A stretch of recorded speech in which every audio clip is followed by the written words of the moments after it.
from a far look, this looks like there's a lot of conspiracy around that case. And Honorable Speaker, I am appealing to the committee to go beyond IPOA statement. There is a need, Honorable Speaker, for this National Assembly to go beyond the issue of getting a report from IPOA and actually form a commission of inquiry to know exactly what transpired, that is supposed to be independent, that involves also everybody that is being mentioned. Honorable Speaker, there has been mentioned two gentlemen that come from my constituency. And Honorable Speaker, those young gentlemen who are actually cousins had been arrested because of a road issue, a traffic matter. They were released. And then when they went for their vehicle, Honorable Speaker, they were rearrested and taken in custody, and they are being forced to write statement. Honorable Speaker, I beg for this National Assembly to take the issue of police misuse and misconduct very seriously. Let us try as much as possible to correct the image so that, Honorable Speaker, as my sister has said, we have to ensure the credibility of our nation is beyond reproach. Thank you. Otienda Molo. Thank you, Mr. Speaker. Mr. Speaker, the response as read is grossly inadequate. But it is because of our system that we cannot expect our own colleague to give us sufficient answers, because he can only rely on answers that have been given to him. Mr. Speaker, the issue of Ojwang demonstrates monumental impunity and disregard to the Constitution and the law, to an extent that, as seen together with what happened yesterday, it demonstrates total anarchy and a danger of sliding to be a banana republic if we are not already there. Mr. Speaker, first of all, I would suggest that to ask our colleague to bring better answers is to give him a task beyond him, because he will not get better answers. He is relying on the same police who told us that this was an issue of suicide. There is no way they can give us any better answers. Mr. Speaker, I would suggest that if ever there was a case where we should consider constituting an ad hoc committee, because Ojwang's death demonstrates what happens every day, except it does not come to the limelight.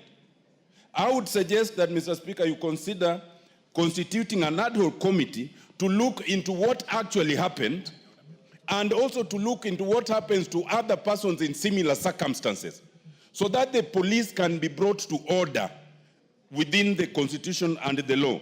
Mr. Speaker, there are so many gaps in that responses. Number one, for starters, we have been failed by IPOA. IPOA cannot, as the person investigating police conduct, attend a press conference where the police are explaining their own conduct. You cannot do that. IPOA cannot come and tell us that they have arrested people and they are prosecuting people for murder when the central suspect has not written a statement to date. How do you determine then who should be taken to court if you've not interviewed Eliud Lagat up to now? IPOA has failed us, and we must call them to order. The other failure, Mr. Speaker, is in response to what now happened, the public outcry. I read the statement of 16th June 2025 by the DIG Eliud Lagat, where he says he has voluntarily stepped aside. Mr. Speaker, there is nothing like stepping aside in law. I invite, Mr. Speaker, that we look at the National Police Service Act, we look at Section 17, we look at Section 95A. Under Section 17, the President can remove the DIG, can retire the DIG, or can redeploy the DIG. None of those can be done by the DIG themselves. Under Section 95A, the disciplinary process can only be done by a disciplinary committee of the National Police Service Commission. You cannot discipline yourself by saying you've stepped aside. What does that mean in law? Mr. Speaker, I want to suggest that this whole issue is a charade. If you look back to the questions that were asked, before you are arrested, you are supposed to be told why you are being arrested under Article 49. This was not an arrest, this was an abduction. And to use the word arrest, as has been used by chairman, is wrong. And if it was an arrest, you are supposed to be taken to the nearest police station. Why would you be taken 600 kilometers? And when you are taken to the station, then the OB is not recorded. At what point then are you told of the reason for your arrest? And then you are put in situations where you are clearly have been set up to be killed. Mr. Speaker, I think we owe it to this country, given what happened to Ojwang, given what happened to those who are demonstrating at what happened to Ojwang, to the extent that the same police are now escorting goons, we are in danger of sliding to a total banana republic. And if the executive cannot bring us back on course, it behoves this House to do so. Mr. Speaker, I suggest we establish an ad hoc committee. Thank you, Mr. Speaker. Thank you, Tongoyo. Honorable members, from what I have heard and from what the chair of the committee read to us, first, Honorable Otieno Amollo, you can only set up a committee through a motion. There's no motion before me. But more importantly, I direct that the Minister for Internal Security appears before this House on Wednesday afternoon so that those with questions, and the questions so far raised by Ivo Bara, Otieno Amollo, and Mukunji be availed to him via Hansard so that he can be able to be interrogated by the House on matters touching on the death of Albert Ojwang, taking into account the ongoing court case and the sub judice rule, so that we can have this House lend its strong voice on matters that we disapprove of, on the conduct of officers who are supposed to protect wananchi. So, Majority Leader Owen Baya, Wednesday at 3:30, the Minister for Internal Security to appear before this House is so directed. Yes, Tongoyo? Honorable Speaker, I think on that one, I don't want to, just one question, Honorable Speaker, that has come out clearly. As much as we all regret as a country, it was really a very unfortunate event, even to include what happened yesterday. Of course, we saw in the videos going around of a police officer shooting an armed, innocent Kenyan who was walking, doing his assault, which even inquired. We are lucky he's still recuperating in the hospital, although they say he was used a rubber bullet. Honorable Speaker, I think you just go to appreciate that IPOA had really done a good job, because in speed 5 days, okay, it's me talking. Order. It's me talking. Honorable Speaker, as much as we invite the IG, the minister, what we wanted from the Internal Affairs Unit is full cooperation.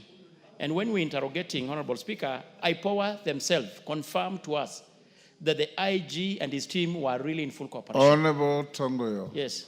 You can advise the minister to come with IPOA alongside him. Yes. Better that way. If he wishes to do so. Okay. Because under our structure of government, he gives policy direction to many of those institutions under him. So I would suggest then you recommend that IPOA also join the CS. It is up to him to decide who to come with. Okay. Yes. Well guided. Yes, I don't want to escalate this. I've already given direction. What's your point of order, Millie? Thank you, Mr. Speaker, and I do appreciate that you don't want to escalate this, and because you have actually requested the CS to come. I've not requested, I've directed. Directed, thank Yes. you. You have directed, and I'm glad that you have corrected me one of a few times when I'm happy when I'm directed.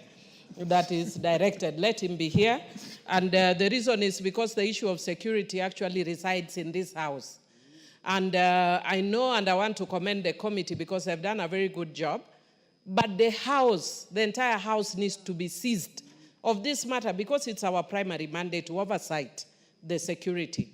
But Mr. Speaker, even as the CS is coming, there are other issues that are arising that we would want him to deal with.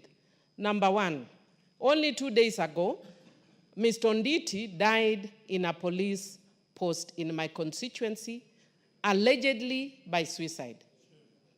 Mr. Speaker, again in, I think, Nyando or somewhere, somebody else died allegedly by suicide in a police post. You know what you should do, Honorable Millie? File additional questions on the issues you are raising. And any other member who has similar issues, file questions so that we pass them on to the minister as he prepares to appear here on Wednesday and be at hand to interrogate him on all these issues so that he can be able to not only satisfy the House but the country on the situation surrounding Albert Ojwang, the Onditi you are talking about, the shooting in town yesterday, and any other matters within your knowledge that requires the minister to be brought to his attention and to answer fully to the House. Yes, Millie? Thank you, Mr. Speaker. I stand guided, and I will be doing that. Mr. Speaker, yesterday when I was speaking here, I was informed that the person who was shot yesterday, who unfortunately I'm told has died, I don't know if he has died, the one we are saying was shot by, is not dead. Or I'm happy to hear it's not dead, and I hope. Yes, that's just what I wanted to say, even though I still am appalled and I'm not happy by the way the police operated. It doesn't matter where he came from. Of course, it hits me more if it comes from Suba, because I was told yesterday it's from Homa Bay and Suba in particular. But I wish to tell the Suba people that he was not from Suba. We are still not happy that he was shot, but it's not from Members Suba. of the National Assembly, you are members of the National Assembly of Kenya. It matters not where a Kenyan comes from. The pain of a Kenyan in Mandera, in Busia, in Homa Bay, in Kwale is the pain to all of you. And that is as it should be. Let's go on to the next matter. Go back to messages. That matter, hold your horses to Wednesday. Go back to messages. Robert Mbui, you will speak on Wednesday. The minister will be here.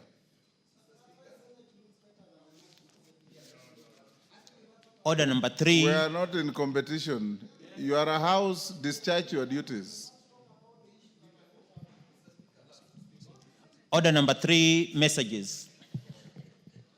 Honorable Mbui, I know you have said that to me elsewhere, and I agree with you. It is, you and I were shot at when we were together. My car was smashed. Honorable members, be here, Robert, on Wednesday. I'll give you ample time to reflect even on your broken and healed leg. Honorable members, I have a message from the Senate on approval of the 4th basis for allocation of the share of national revenue among county governments.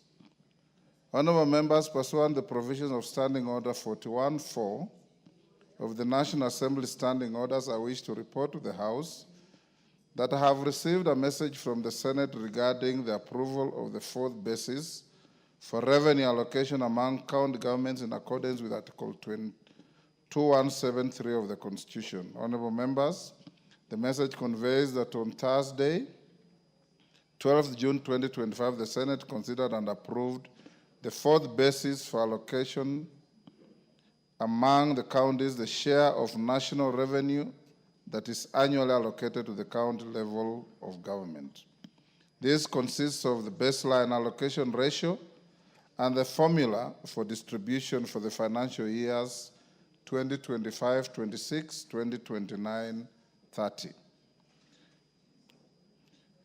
For clarity, honorable members, the baseline allocation ratio refers to the shareable revenue allocated to the counties in the financial year 2024-2025. The formula contains parameters and the various respective thresholds to be considered in determining the criteria for horizontal distribution of the shareable revenue among 47 county governments.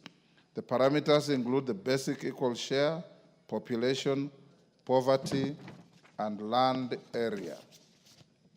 Honorable members, as you are aware and no doubt appreciate, the basis for revenue sharing among county governments is a very critical element in facilitating the seamless execution of the devolved functions of our county governments. Notably, the formula has implications on the division of revenue bill and the county allocation of revenue bill for the financial year 2025-26. In this regard, it ought to be concluded expeditiously and before the conclusion of these two bills. Honorable members, as contemplated under Article 217 of the Constitution, the National Assembly may consider the Senate's resolution and vote to approve it with or without amendments or reject it in total. It is worth noting that the decision of the National Assembly to amend or to reject the Senate's resolution on the formula requires the support of at least 2/3 of the members of the National Assembly, being not less than 233. So any one of you wants to amend, you must garner 233 members to support your proposal. Any one of you wants it rejected, you must also do so. Honorable members, in order for the House to commence consideration of the resolution of the Senate on the fourth basis for revenue allocation among county governments, are directed as follows. 1, that the message from the Senate together with the accompanying fourth basis for revenue allocation formula is hereby committed to the Budget and Appropriations Committee for expedited consideration. 2, that cognizant of the urgency of the matter, the committee is expected to consider the formula and submit a report to the House on Tuesday, 24th June 2025. 3, that the House Business Committee shall place the Senate resolution on the formula in the order paper of Tuesday, 24th June 2025 for consideration by the House. And 4, that the clerk is hereby directed to circulate the message containing the formula to all members and publish it on the parliamentary website. The House is accordingly guided.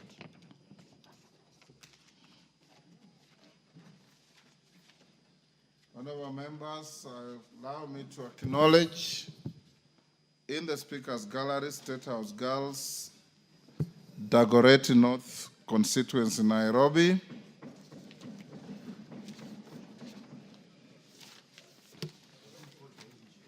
And which was the next one? Alvioda.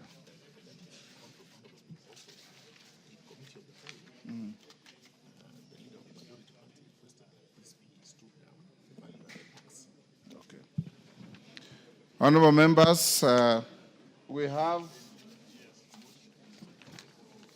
also in the public gallery Tasia Bright Star School from Embakasi East, Nairobi.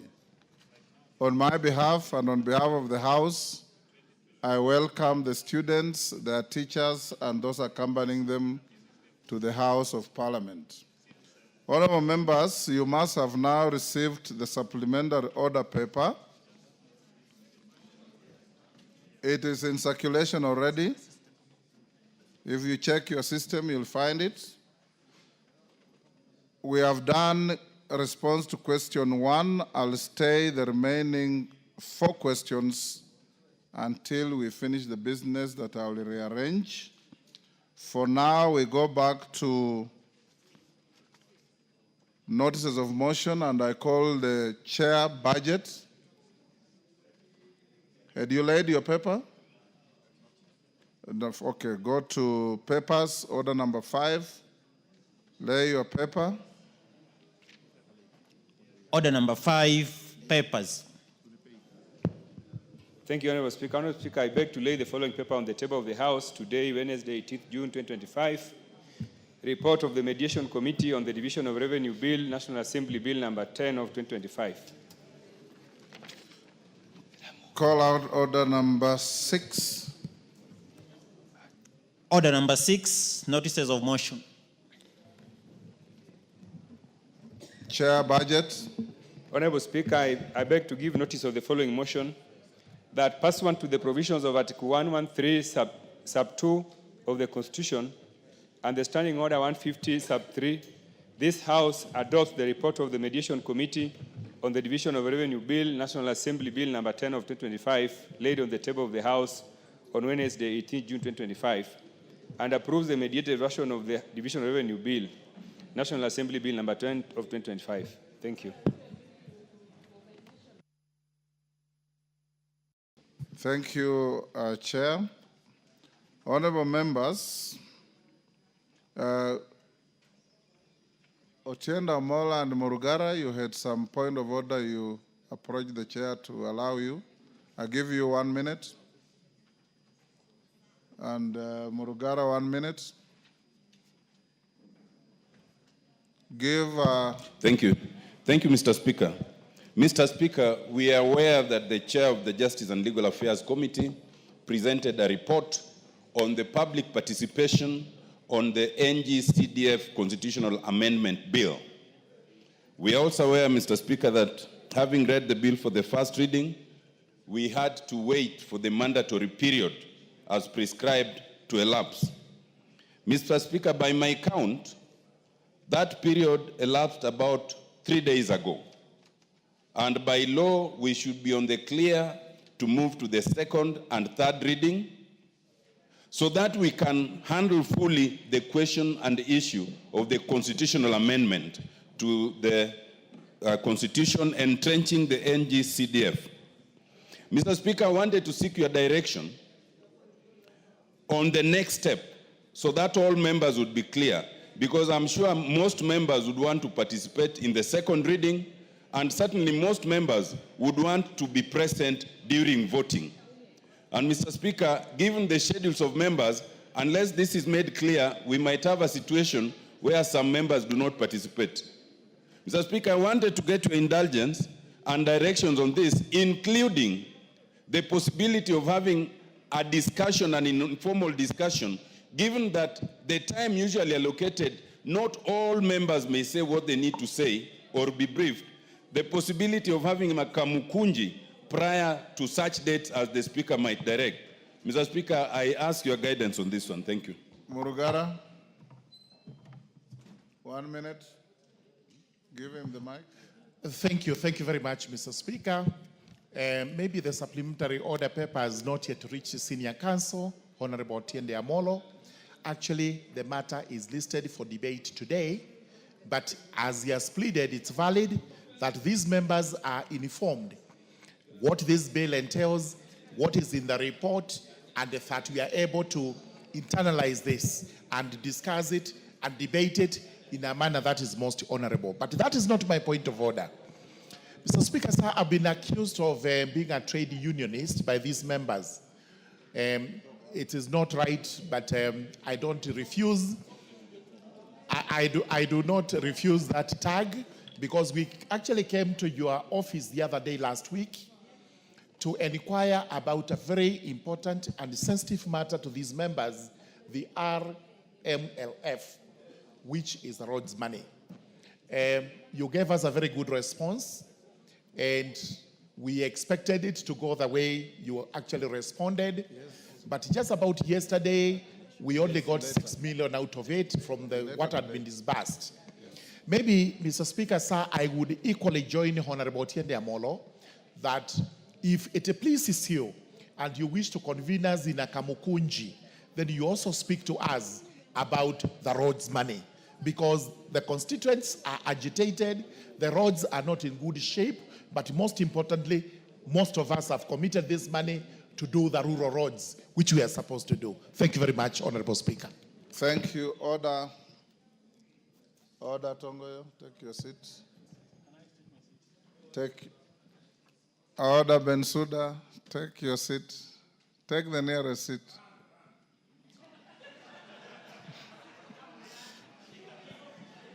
Order, honorable members. Order, members. First, allow me to acknowledge the good work that is constantly done by a caucus of lawyers in the House, who from time to time are called upon to discharge pro bono services to the House in matters legal, court processes, and so on and so forth. This morning I had a meeting with the caucus members, not all of them, some didn't show up, perhaps because of inadequate communication, and they raised the issues that the two members have raised. I will direct as follows. Number one, the matter appearing at order number 13 on the supplementary order paper, the Constitution of Kenya Amendment Bill, National Assembly Bill number 4 of 2025, be stepped down to next week for the simple reason that constitutional amendment bills are very delicate to the extent that once you move it, you debate, you vote for it as it is or reject it as it is. You are not allowed to bring any amendments on the floor. That's why we gave you time, adequate time, to debate this matter informally in a pre-publication form. And the Hansard shows that at least about 80% of members of this House spoke to it. But that notwithstanding, memories fail, people change their minds, people forget things, and so on. I have acceded to the request that on Tuesday at 9 a.m. in the morning, we congregate here in a special Kamkunji to again appraise ourselves on the content of this important bill that seeks to entrench GAF funds, NGCDF, and Senate Oversight Fund into the Constitution so that when we start the debate in second and subsequent third reading, we know that we have no opportunity or capacity to amend. On the issue of RMLF, I'm sure your officers must have advised you that some sums of money have been disbursed, and there is a process of re-engineering the disbursement of additional funds. I will then appraise you as well, and I've instructed the chairman of Roads, GK, member Fondia, to get in touch with the office of the clerk and the majority leader to appraise themselves on the developments on RMLF. But more importantly, again, I want you to acknowledge the caucus because the court did direct that Section 6 of the Roads Act is unconstitutional to the extent that counties are excluded. For us to correct the situation, the caucus, under my direction and guidance, are working overnight to come up with a draft bill to cure that anomaly that the court has pointed out, which will then be processed in the shortest time possible, including public participation and so on, so that within a month or two, we should have an amended bill that meets the constitutional expectations that have been directed.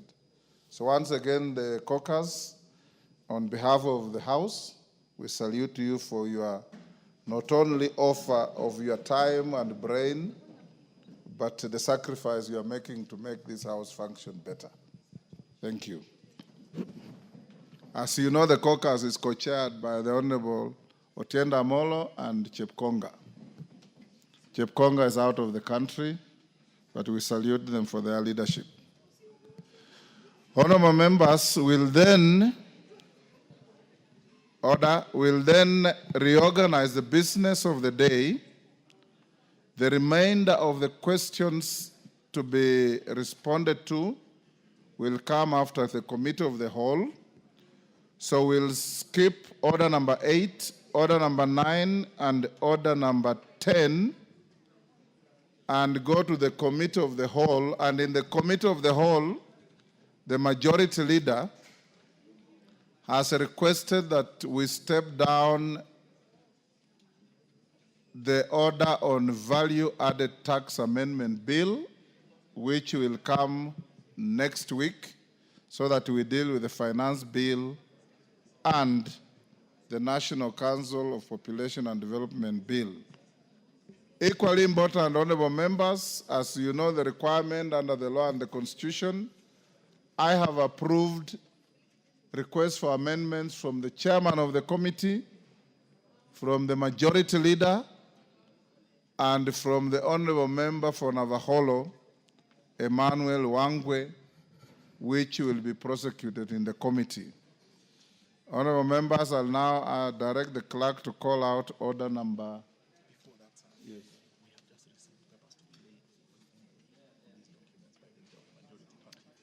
Leader of majority party, there are some urgent documents for you to lay on the table before we go to the next order.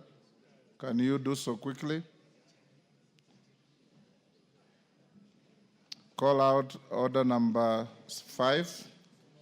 Order number 5, papers. Majority Leader. Thank you, Honorable Speaker. Honorable Speaker, I beg to lay the following papers on the table of the House today, Wednesday, June 18th, 2025, in the afternoon sitting. The supplementary estimates number 3 for the financial year 2024-2025, and the following accompanying documents from the National Treasury. 1. Order, members. Kagombe. 1. Financial year 2024-2025 supplementary estimates number 3, program-based budget. 2. Financial year 2024-2025 supplementary estimates number 3, recurrent estimates. 3. Financial year 2024-2025 supplementary estimates number 3, development estimates. And lastly, Honorable Speaker, at 5, memorandum on financial year 2024-2025 supplementary estimates number 3. Honorable Speaker, I beg to lay. Thank you, Honorable Wenbaya. Honorable members, allow me to acknowledge in the public gallery Kambara Secondary School from Mathioya, Muranga. On my behalf and on behalf of the House, we welcome the students and their teachers and those accompanying them to the House of Parliament. Call out order number 11. Order number 11, Committee of the Whole House.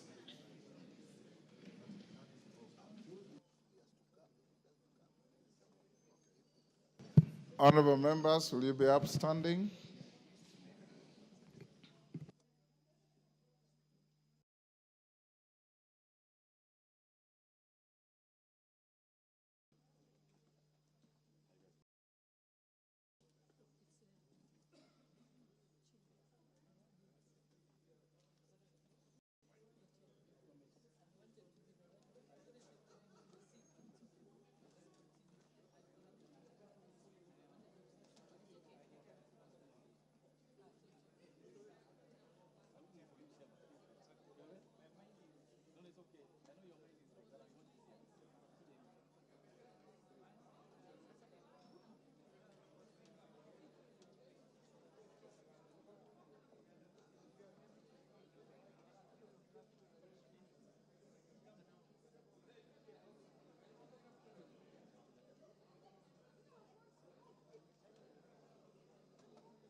Order, honorable members, order. Will we take our seats? Order. All members, will we take our seats? The committee, the House is now the committee of the whole House for the Finance Bill, National Assembly Bill number 19 of 2025. Order. Order.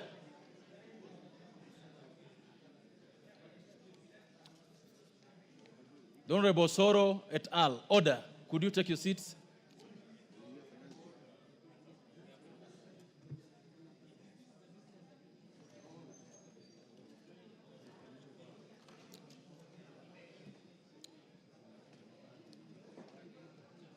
Honorable Chair, Finance Committee, are you ready?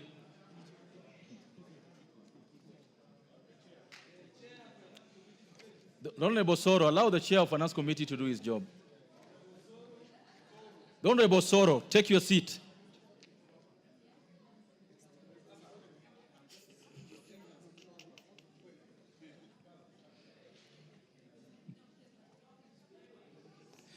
The Honorable Soro.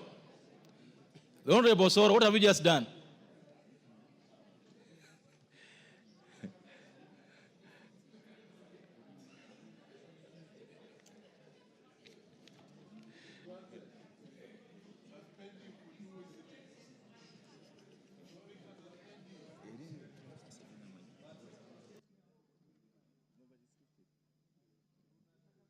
So members, let's proceed. The Honorable Chair of Finance, I hope you're ready.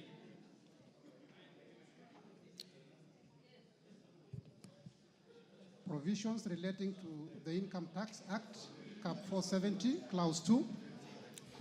The Honorable members, I propose a question that Clause 2 be part of the bill. Chair, you've got an amendment. Thank you, Honorable Chair. Honorable Chair, I beg to move that the amendment on Clause 2 be as per the order paper. This is a discussion we had yesterday on the definition of royalty. So the amendment is to delete the definition of the term royalty as proposed in the bill. Additionally, the amendment is to delete the definition of winnings and substituting that with withdraw. I beg to move, Honorable Chair. Thank you, Honorable members. I propose a question that Clause 2 be amended as proposed by the Chair.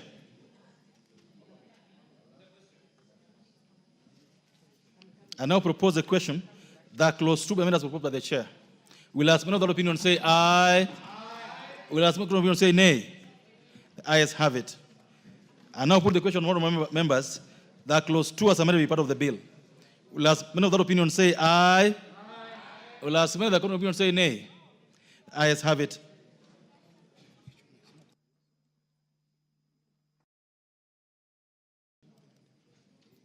There was an amendment almost on the same terms like what we just passed by the majority leader, and I direct that the amendment by the majority leader then falls because this committee amendment has been carried.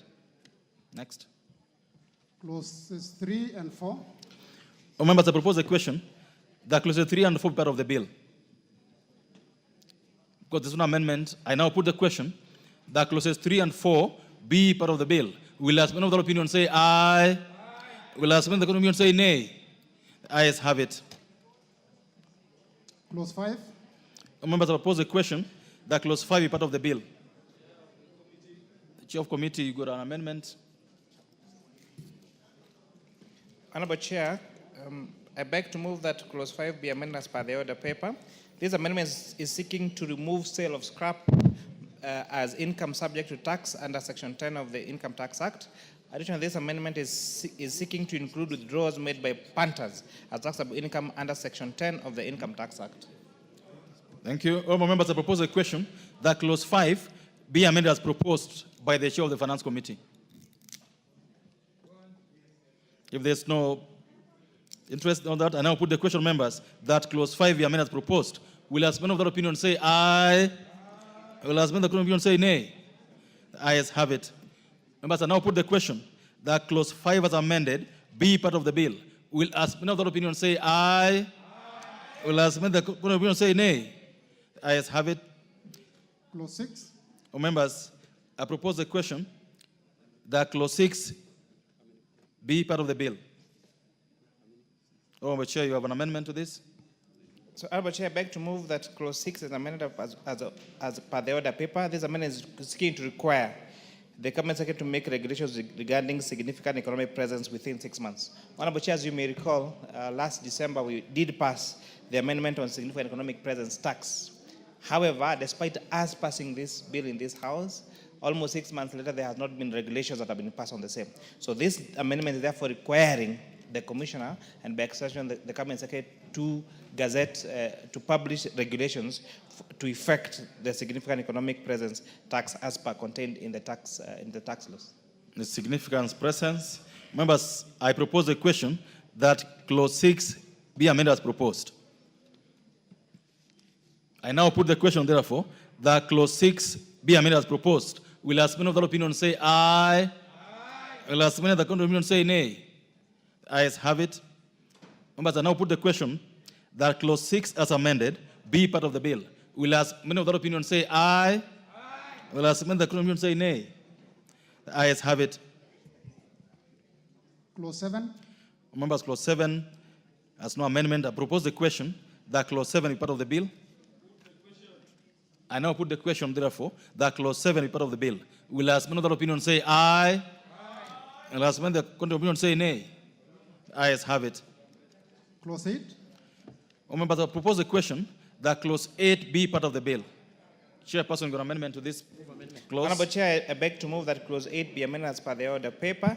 This amendment, the amendment is seeking to clarify that both the investment in our stadia and investment in sporting activities will both be deductible for tax for those in the private sector that invest in these two activities. I beg to move, Honorable Chair. Thank you. Honorable members, I propose a question that clause 8 be amended as proposed by the Chair. It's about sports facilities being tax deduct. I propose the question, all members, that clause 8 be amended as proposed. Will as many of the opinion say aye? Will as many of the opinion say nay? The ayes have it. I now put the question, members, that clause 8 as amended be part of the bill. Will as many of the opinion say aye?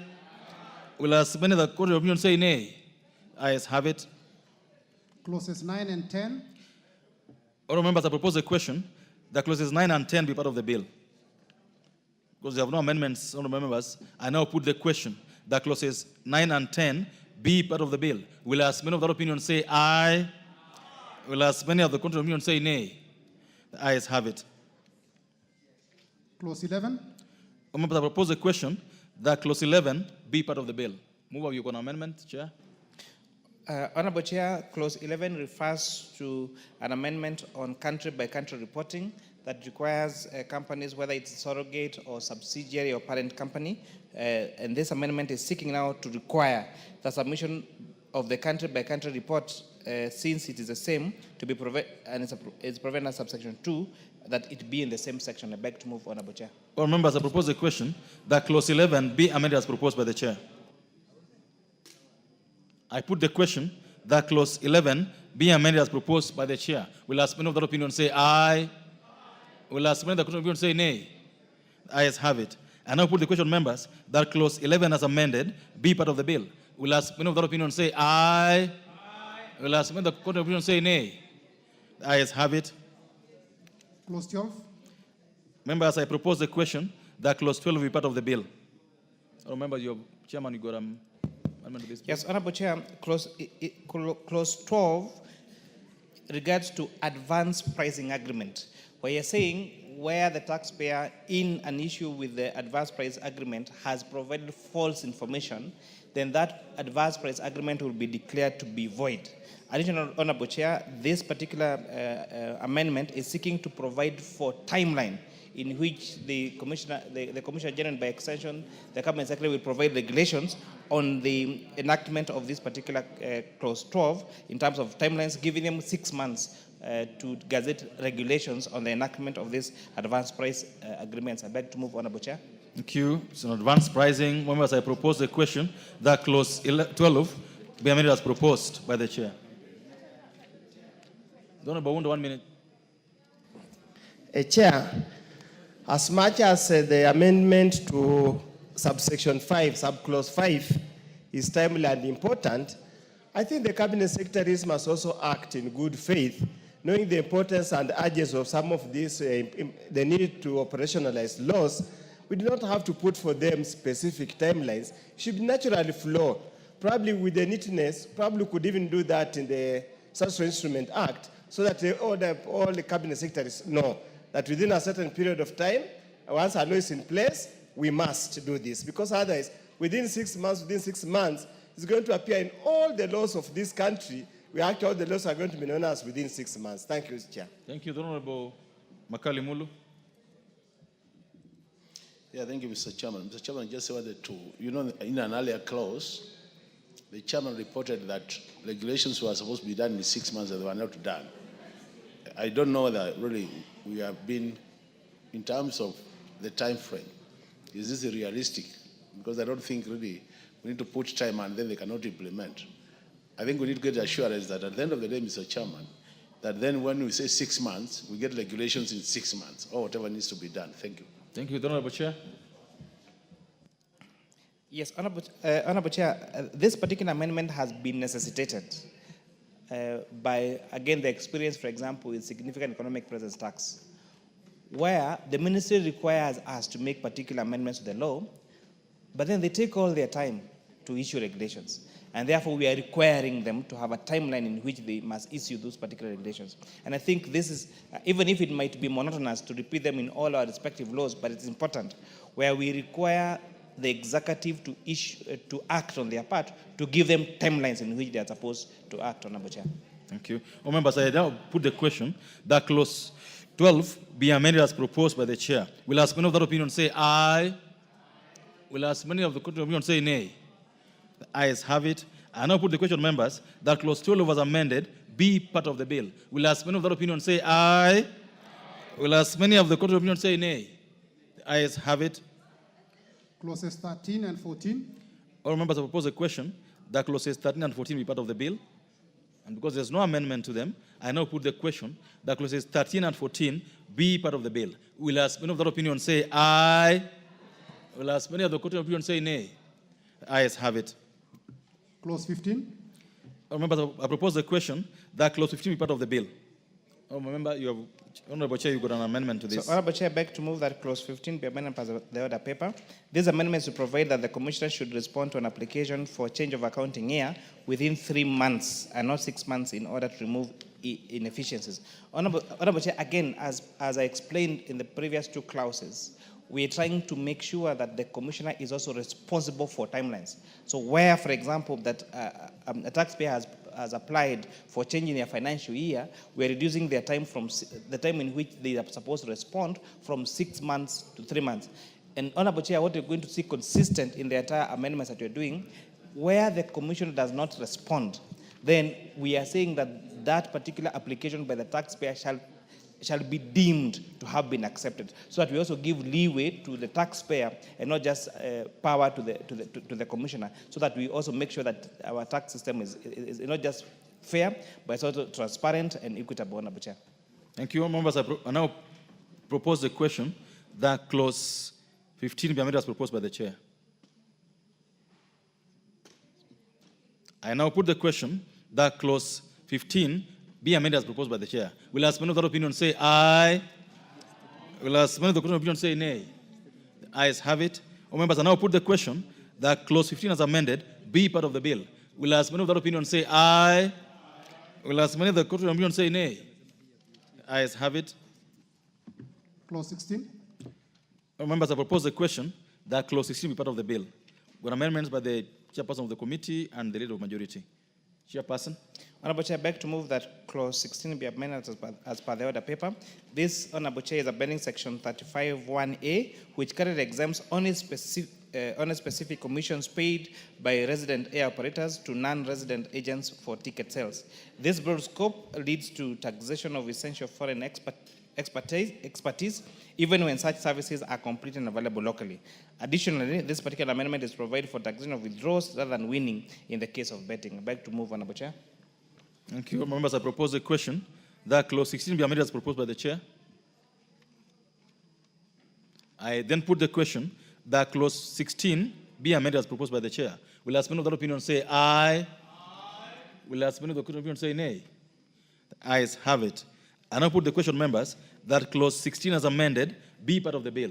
Will as many of that opinion say aye? Will as many of the opinion say nay? The ayes have it. Clause 17. Honourable members, I propose a question that clause 17 be part of the bill. Chair, you got an amendment to this? But before you go to that, the Liberal Majority's amendment to clause 16 then falls because we carried the committee's amendment. So clause 17, Chair. Thank you, Honourable Chair. Honourable Chair, I beg to move that clause 17 be amended as per the order paper. As you remember, Honourable Chair, the amendments we did on the Tax Procedures Act in December and the Tax Amendment Act in December brought various taxable deductions for pay as you earn. So where we said we deduct the taxable allowances before we calculate for pay as you earn. However, Honourable Chair, we have taxpayers have reported to us during public participation that we have quite a number of employers who are not allowing those expenses as tax allowable. And therefore, they are leaving now the employed, especially the employed Kenyans, to now claim that when they are filing their income tax at the end of the year.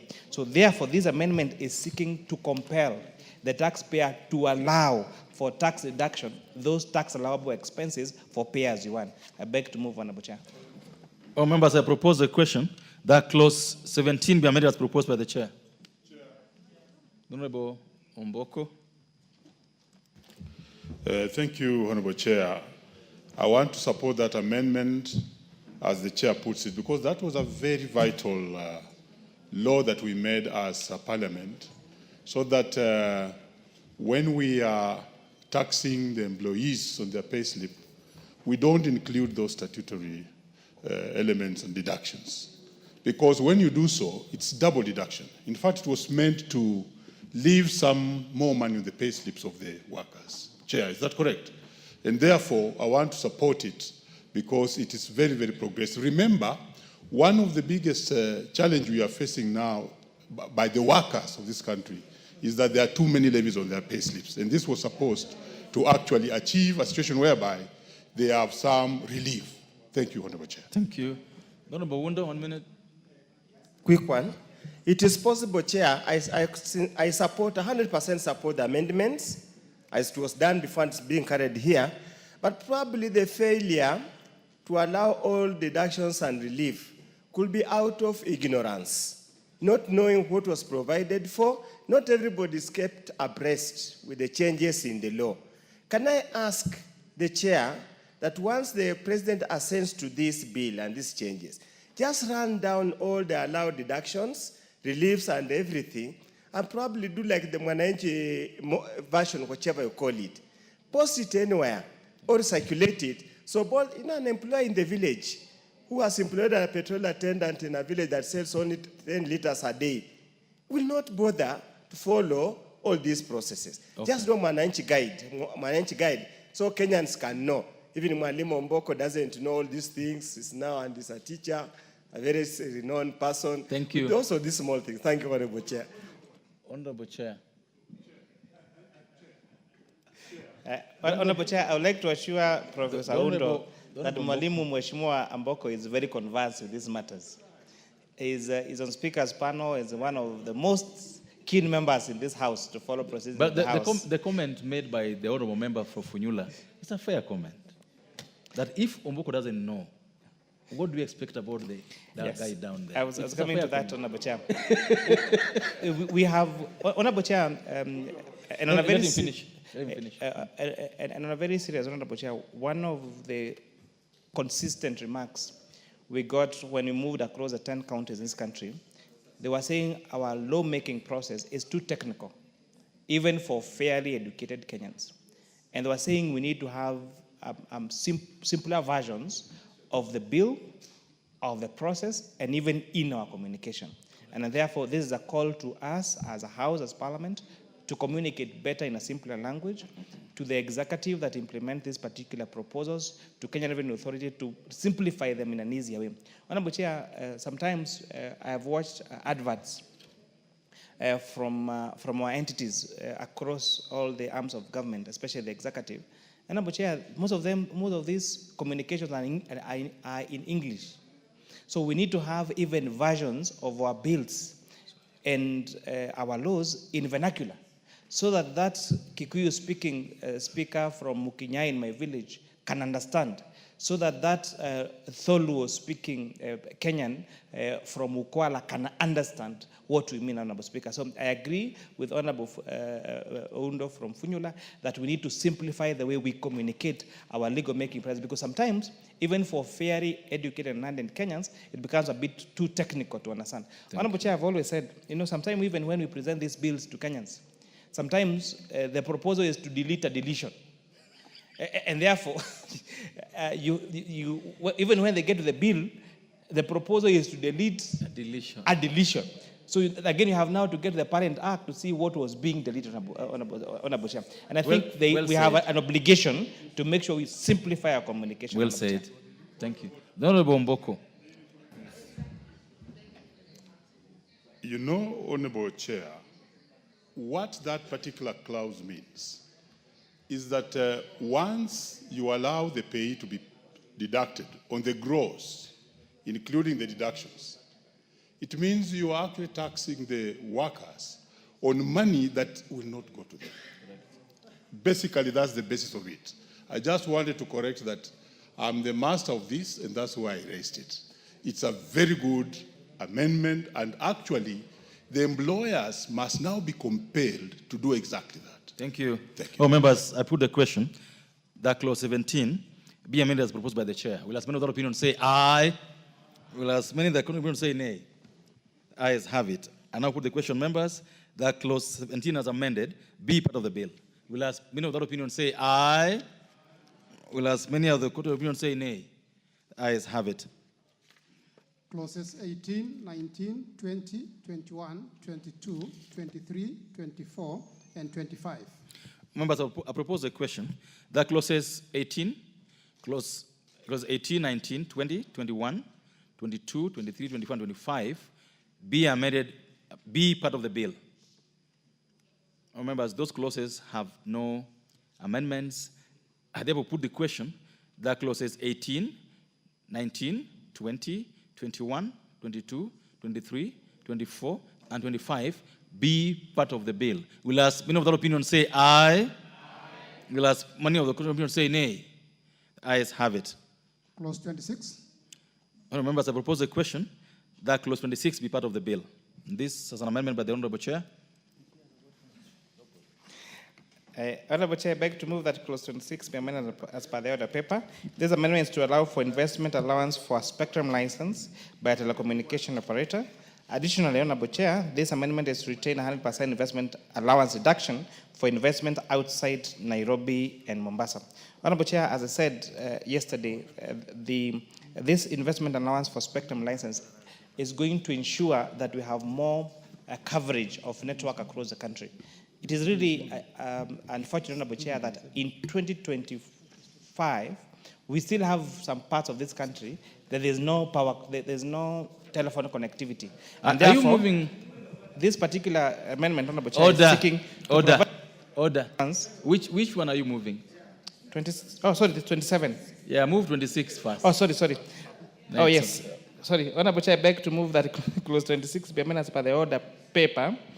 Honorable Chair, I want to thank sincerely Honorable Oundo, because he's the one who noticed this yesterday during the second reading. And he has noticed it again today. Noted that, Honorable Chair, that the amendment as proposed in the bill, Honorable Chair, would leave out payment of gratuity and pension outside public pension schemes. Honorable Chair, during a time when there are a lot of investments, there are a lot of savings, Honorable Chair, by Kenyans in other non-public pension schemes, it is very important that we don't exclude this particular pension and medical schemes that Kenyans pay outside the public schemes. And therefore, I beg to move that we now delete the word public from the bill, so that the law will read other allowances paid under a pension scheme. So which will therefore mean, the import of this is that therefore payments made to both public and private pension scheme now will fall under would not be exempt, Honorable Chair, from income tax. I beg to move, Honorable Chair. Thank you. Members, I propose the question, therefore, that clause 26 be amended as proposed by the chair. And I want to give this chance to Honorable Mayaka. Honorable Mayaka has the floor. Honorable Wundo, this lady has the floor now. Allow her. Thank you, Honorable Chair. Honorable Chair, I also just want to support this particular amendment and also to just extend my salutation to Honorable Oundo, because yes, Honorable Chair, if we limit it to public, it means a whole spectrum of people who have investments outside that space are actually affected. And for me, Honorable Chair, also is just to speak to the matter of one thing that as Africans we experience, which is called black tax. This is very encouraging for people who are investing for their retirement and for people who are already in retirement, that they will not be taxed for this particular. And so yes, I support this amendment. Thank you. Member for Keses. Thank you so much, Mr. Chair, for the committee. Mine, I also want to support this particular amendment by ensuring that we onboard every Kenyan. You know, we are achieving the provision of the Constitution on inclusivity. And more so to say, the aspect that we want to encourage Kenyans to save for investment purposes. You know, there's something that we need to align. Kenya now, as we can say, it is on leverage level, where we are borrowing much from outside than even from within. And we want to encourage savings by Kenyans, borrow from them, invest and develop our country, and they can derive the benefit and interest from their savings. So this particular amendment is good. We want to encourage both private and public so that together, cumulatively, we can build our country together. Thank you. Thank you. Member for Kitui Central. Oh, no, this is your amendment, not so. Yeah, thank you so much, Honorable Chairperson. Honorable Chairperson, I also want to support this. In this country, we appreciate that we have a lot of private pension schemes, Honorable Chair. So if we have not, before this amendment, Honorable Chair would have discriminated Kenyans. And I think it's important. Now, the way it is now, it serves every Kenyan. I support. Thank you. The Honorable Wundo. Chair, I just want to sincerely thank the chair of the committee. I raised the matter here. He didn't get the import of what I was saying.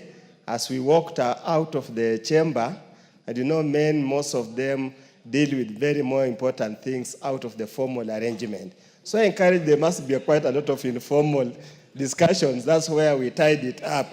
And even I have evidence here, handwriting. So thank you, Chair. You are now listening, Chair. Thank you. Done. All members, I propose a question that clause 26 be amended as... Honorable members, I propose a question that clause 26 be amended as proposed by the chair. Will as many other opinion say aye? Will as many other opinion say nay? Ayes have it. Members, I now put the question that clause 26 as amended be part of the bill. Will as many other opinion say aye? Will as many other opinion say nay? Ayes have it. Clause 27. Honorable members, I propose a question that clause 27 be part of the bill. Honorable Chair. Now you can talk about those things of cables you're talking about. Thank you, Honorable Chair. Honorable Chair, I beg to move that clause 27 be amended as per the order paper. This has two imports, Honorable Chair. One of them is to introduce an investment allowance for a spectrum license for telecommunication operators, Honorable Speaker. And I did say that despite Kenya having been one of the countries that has the greatest penetration of mobile network, we still have some villages across the country that still don't have telephone connectivity. And we are hoping, Honorable Chair, that once we provide this investment allowance, because spectrum license is a very expensive affair, Honorable Speaker, and therefore exempting this would incentivize our telecommunication operators to apply for this spectrum license and to invest in connecting the whole country, Honorable Speaker, into mobile connectivity. Honorable Speaker, additionally, this amendment is seeking also to retain the 100% investment deduction allowance that we had granted in December during the tax laws amendment bill to investments outside Nairobi and Mombasa. Honorable Speaker, we need to encourage especially companies to move out of Nairobi and Mombasa. It has two solutions, one creating employment in rural areas, Honorable Speaker, and also reducing the rural-urban migration and now the congestion that we see in our cities, Honorable Speaker. Honorable Chair, I beg to move. Thank you. Members, I propose a question that clause 27 be amended as proposed by the chair. The honorable member for Kibwezi East. Thank you, Chair. I stand to support the amendment to clause 27, and especially on the investment allowance, the spectrum increase, as it is going to cover more, areas, and especially the rural areas, Mr. Speaker, Mr. Chair. We are aware that most of the investments have been put into capital centers and the rural areas where we come from, and most of us where we represent, we are not having this advantage, and so I support. Thank you. Honorable members, I put the question that clause 27 be amended as proposed by the chair. Will as many of that opinion say aye? Will as many of the court of opinion say nay? The ayes have it. I now put the question, members, that clause 27 as amended be part of the bill. Will as many of that opinion say aye? Will as many of the court of opinion say nay? The ayes have it. Clause 28. Honorable members, I propose the question that clause 28 be part of the bill. Chair. Honorable Chair, clause 28 has three very consequential amendments. One, Honorable Chair, clause 28 was seeking to delete the tax incentives that we had granted to, that was giving preferential tax rate for companies that were constructing 100 residential units. Honorable Chair, we found this to be inconsistent with the government's agenda to provide affordable housing. And we're saying, despite now the government providing this particular affordable housing to Kenyans, it's also important to incentivize private sector to do the same. And therefore, we are proposing a deletion of that particular proposal so that we can continue to advance this preferential tax treatment for institutions that are building affordable housing for at least 100 units. This also is seeking now to again reinstate the tax incentives we had provided for local assembling of motor vehicles. Honorable Chair, I look forward to a time when you and I can drive locally made vehicles in this particular country. And it has been made possible before, but again, retrieving the incentive that were done to this sector would again disadvantage that particular space, Honorable Speaker. Thirdly, Honorable Speaker, the further is intending to reduce the tax to 5% of withdrawals made by punters, Honorable Speaker. But most importantly, on digital asset tax. Honorable Chair, when you make an investment or a transfer on digital assets, if you're using, say, a Bitcoin to pay for a particular service, the current law was providing that you would pay tax on the transaction amount. It is the equivalent of being taxed for depositing money in your bank. But now we are changing this from not based on the transaction amount, but by the fees the service provider are going to charge you when, Honorable Chair, you trade using digital assets. And again, this is very, very important because, as I read yesterday, next week we'll be tabling a report and moving amendments to the digital assets regulatory bill, Honorable Speaker. Honorable Chair, I beg to move. Thank you. All members, I propose the question that clause 28 be amended as proposed by the chair. Member for Kitui Central. Yeah, thank you so much, Mr. Chairman. Honorable Chairperson, I do support these incentives, but I want to make the following observations. If you look at our motor assembly companies in this country, and you look at the construction sector, there's a lot of monopolistic tendencies. And that means we might be benefiting very few companies at the expense of Kenyans not benefit from that tax. So I would wish that even as we move forward, it would be important that we open these sectors for competition. We need more firms to come on board so that when we provide these tax incentives, then we benefit many more Kenyans. I submit, Honorable Chairman. Thank you. All members, I put the question that clause 28 be amended as proposed by the chair. Will as many of the opinion say aye? Will as many of the contrary opinion say nay? The ayes have it. And I put the question, members, that clause 28 as amended be part of the bill. Will as many of the opinion say aye? Will as many of the contrary opinion say nay? The ayes have it. All members, that clause had an amendment by the majority leader, but because we've carried the amendment by the Finance Committee, that amendment by the majority leader falls. Clause 29. All members, I propose the question that clause 29 be part of the bill. Chair. Honorable Chair, I beg to move that clause 29 be amended as per the order paper.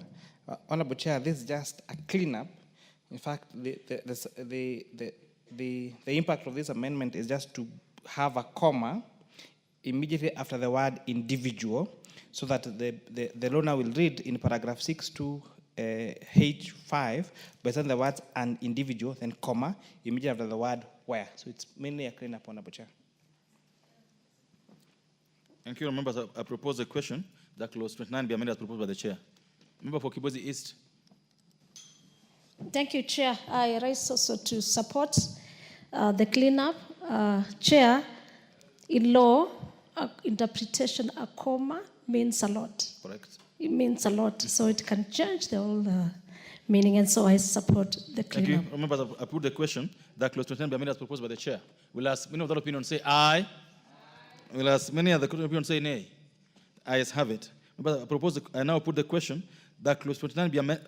Clause 29 as amended be part of the bill. Will ask many of that opinion say aye. Will ask many of the court of opinion say nay. Ayes have it. New clause 5A. Members, we got two new clauses. So the new clause 5A, member, you moving new clause 5A for the second reading. Honorable Chair, I beg to move that new clause 5A be now read a second time. Honorable Chair, this amendment is deleting the proposal is to repeal section 12D of the Income Tax Act. As you may recall, Honorable Chair, I think the Finance Act of 2023, we did pass a law providing for minimum tax. Honorable Chair, however, the courts have since declared minimum tax unconstitutional, and therefore this amendment is now seeking to delete that particular provision because the courts have since declared it to be unconstitutional. Thank you. Well, members, I propose a question that the new clause 5A be now read a second time.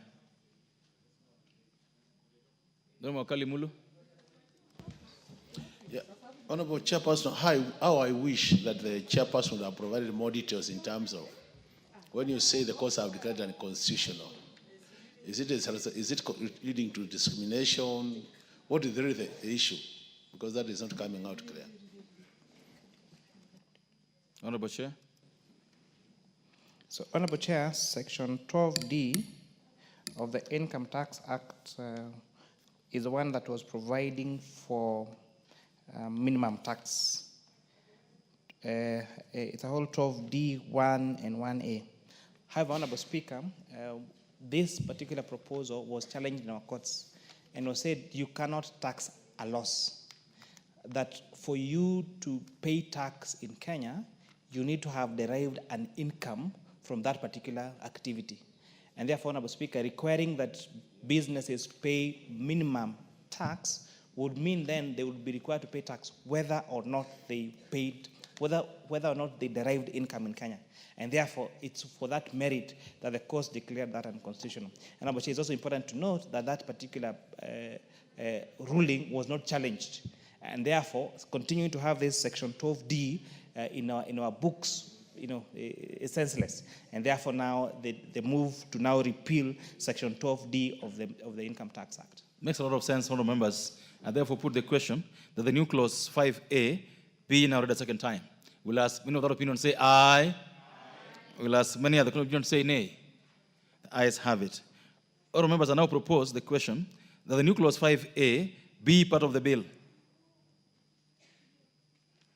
I put the question, members, that the new clause 5A be part of the bill. We'll ask many of that opinion say aye.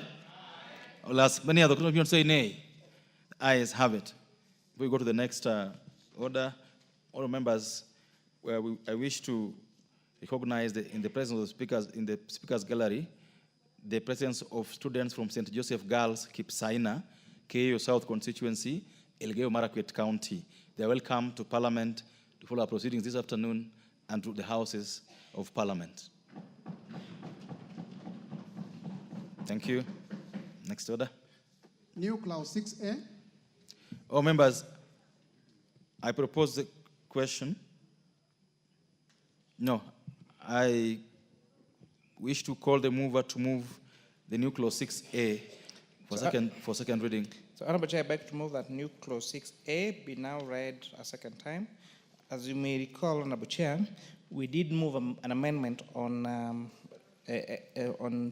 tax paid on digital assets, moving it from the transaction amount to fees.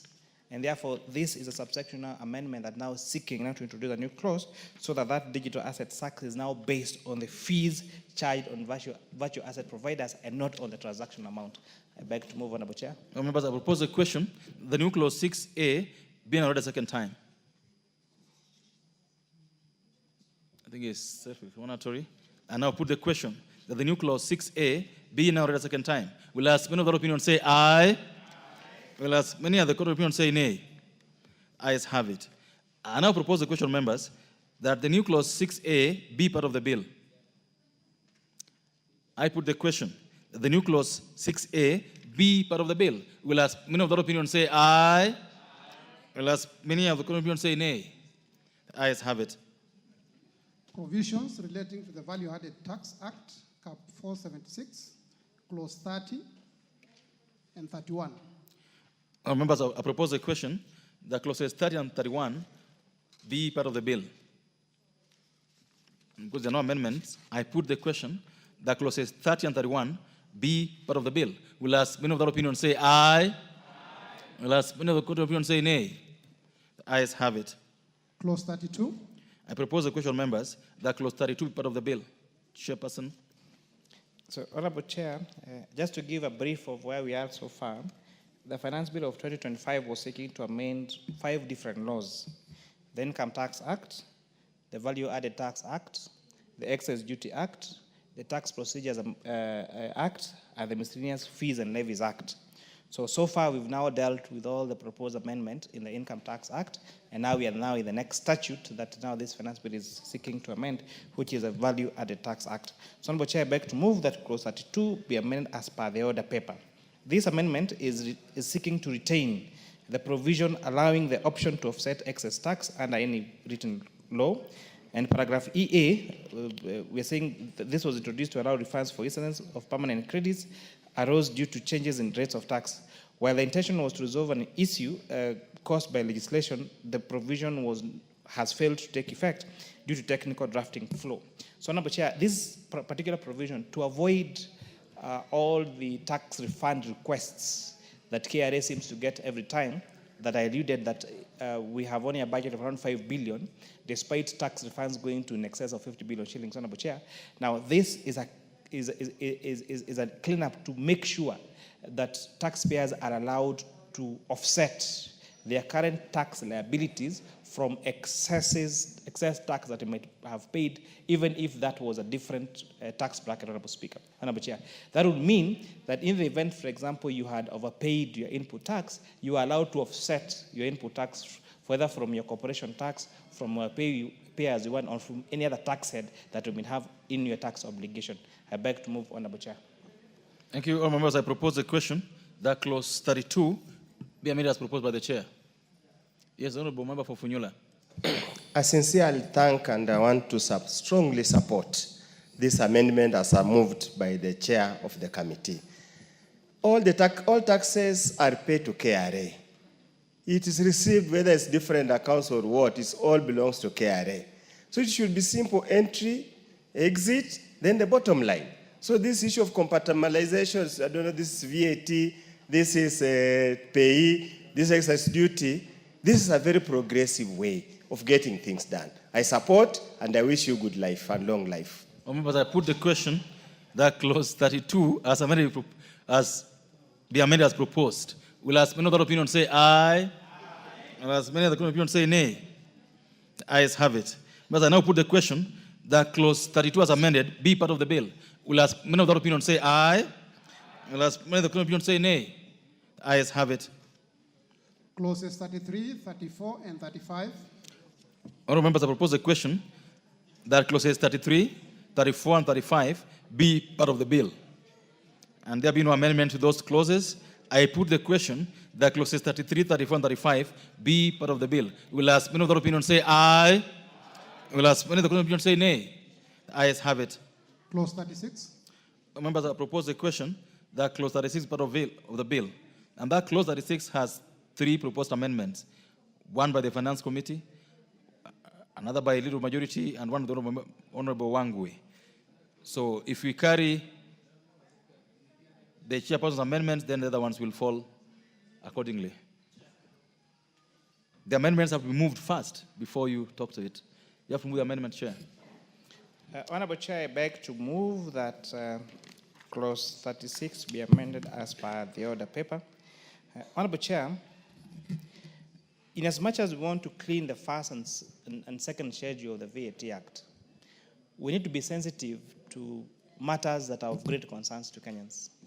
And although this zero rate and exempt status has been largely abused by some of these enterprises, Honorable Speaker, Honorable Chair, there's some commodities that are so essential that we cannot, that we should not move them from zero rate, Honorable Chair, to exempt or standard rate as proposed in this particular bill, Honorable Speaker. And we singled out a few of them. One of them being transportation of sugarcane.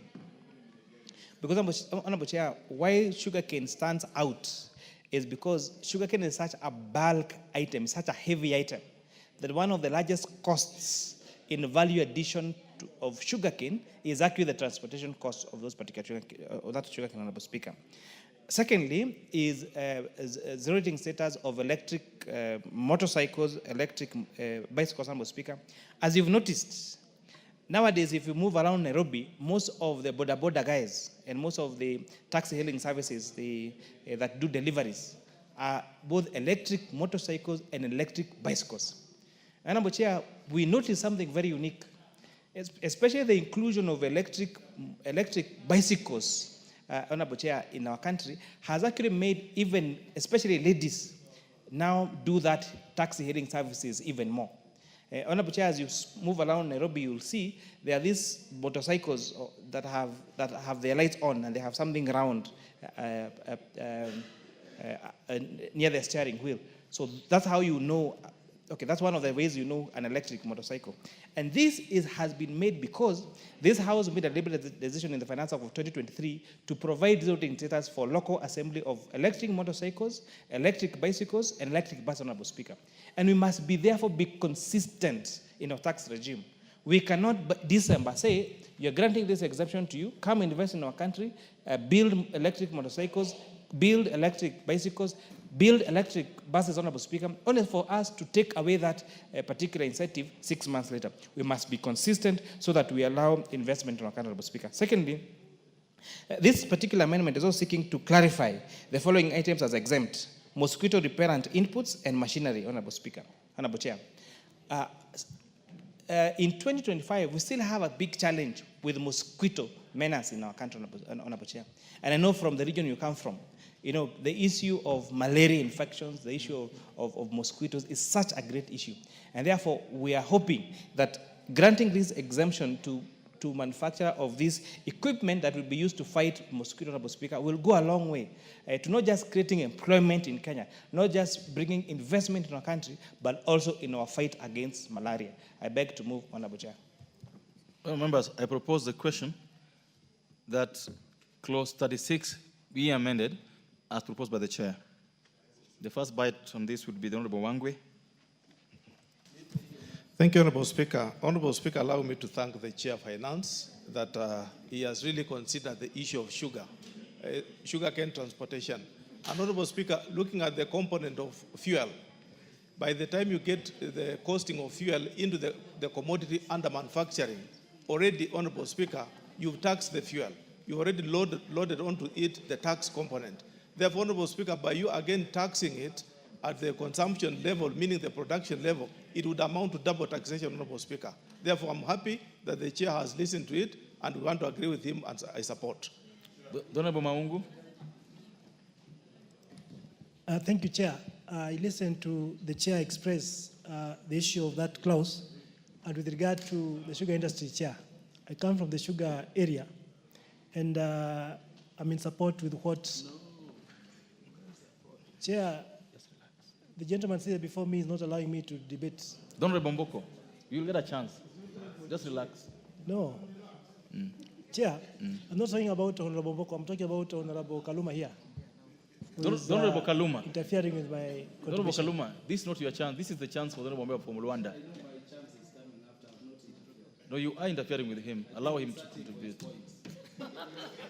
Chair, I cannot search for points from somebody who is trying to interfere with the flow of my thoughts, as Kaluma is trying to put it. Go ahead, Honorable member. Thank you, Chair. Mine was just support the proposal as given by the Chair. Thank you.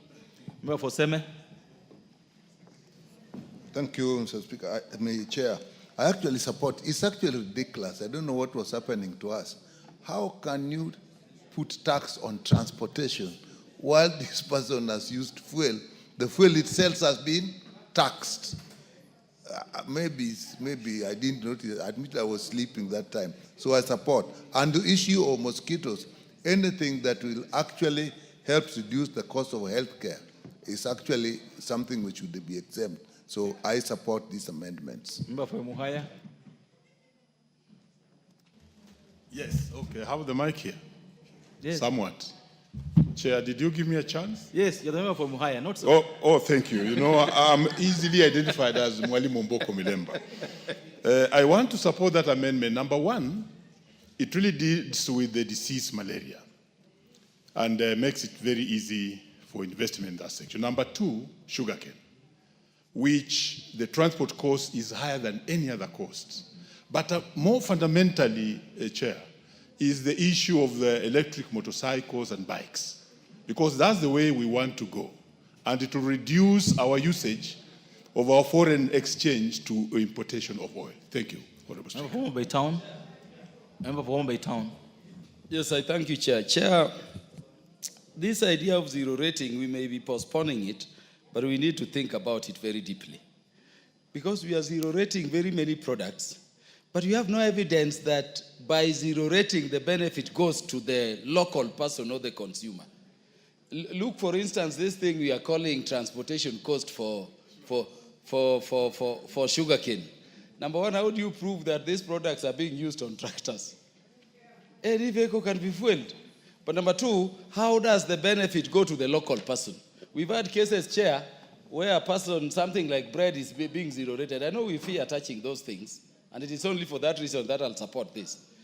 But the bakers just, instead of employing more bakers, the factory are employing more people to claim tax refunds.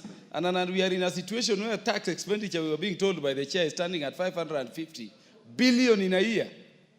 So we collect 2.4 trillion, but 550 is going into expenditure. Partly into refunds. Partly towards refunds, not because people are paid excess, but because people have a leeway in law to claim. Thank you. Yet they are not giving any benefit. So we may allow this for now, but we will need to review this once we explain to the public the nonsense that we are engaging the country in, because we don't have this money to give KRA to pay. Thank you. I thank the member for Kitui Rural.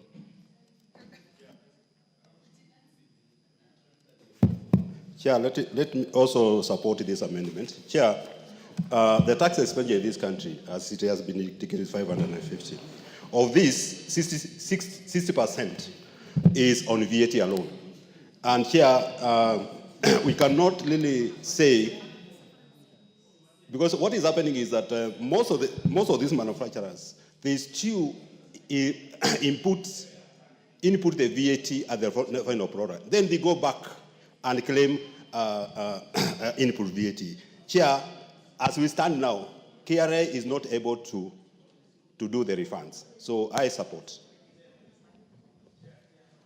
Member, the chairperson of BS Budget Committee. Chair, I also want to join my colleagues in saying that until we become bold enough as a country or as parliament to be able to interfere with some of these zero-rated products, then I think we are not going to make good progress.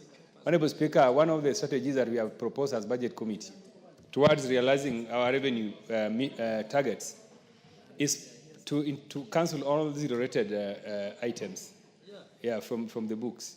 Honorable Speaker, as Kaluma has pointed out, some of these zero-rated items, we cannot even know how the public is benefiting from them. So these are taxes that we fear because of the perception that the public will complain. But in the end, it is the Kenyan taxpayers that are suffer. If we can be able to cancel even half of some of these zero-rated items from the books, we are going to save about 400 billion. Honorable Speaker, imagine 400 billion savings that we'll make. We are paying 1.1 trillion interest on debt. Look at how much money we'll have for development. So going forward, I think that I want to request the chairman of Finance Committee that we can tabulate all these zero-rated items, and then we basically cancel them. We'll make good progress. Thank you. Oh, members, I now put the question that clause 36 be amended as proposed by the chair. Will as many other opinion say aye? Will as many other opinion say nay? Ayes have it. I now put the question, members, that clause 36 as amended be part of the bill. Will as many other opinion say aye? Will as many other opinion say nay? Ayes have it. Oh, members, the amendment proposed by the Honorable Youth Leader and the Honorable Wangwe therefore fall because we've carried these amendments in the chairperson's amendment. Clause 37. Oh, members, I propose the question that clause 37 is part of the bill. Chairperson. Honorable Chair, I beg to move that clause 37 be amended as per the order paper. As we notice, Honorable Chair, on the bill, now having now made the decision on clause 36, because 36 was now deleting these particular products from the second schedule, that the zero rate. Now, clause 37 was taking them to exempt. And therefore now the proposal now to delete this particular proposal, because some of those products we have now carried, that we have continued to have them remain as zero rate, and therefore now the consequential amendment on clause 37 therefore falls, Honorable Chair. And I want to really agree with the sentiments that have been made by my colleagues. Our tax zero rate and exempt status, Honorable Speaker, has largely been abused. However, Honorable Chair, one of the temptations we should not avoid is now throwing the water and the baby with the bathwater. Yes, Honorable Chair. However, we have tried to cure this by creating a clause.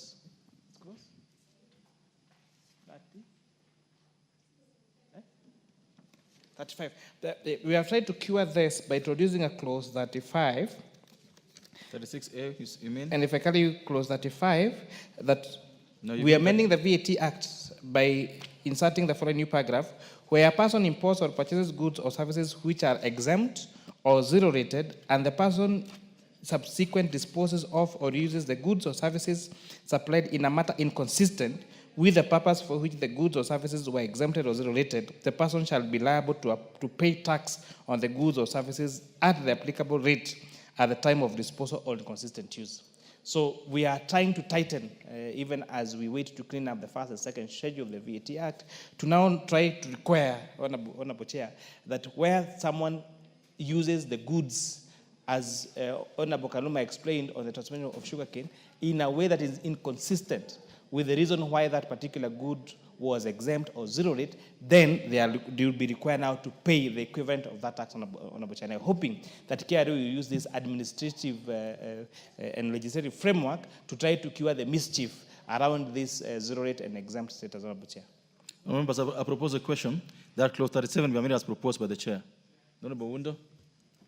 Chair, let me also join my colleagues in joining this debate between zero rating and exempt. As for now, Chair, the purported proposal by Treasury to move from zero rating to exempt would have automatically resulted in some minimal price increases, which at this particular point in the moment would have been a very bad decision in view of the prevailing economic circumstances. Again, when you meet many of the traders and the business people, they want some element of consistency and predictability. I totally agree that these tax expenditures might not necessarily benefit the end consumer. But eventually, we must find a way of putting a timeline when this,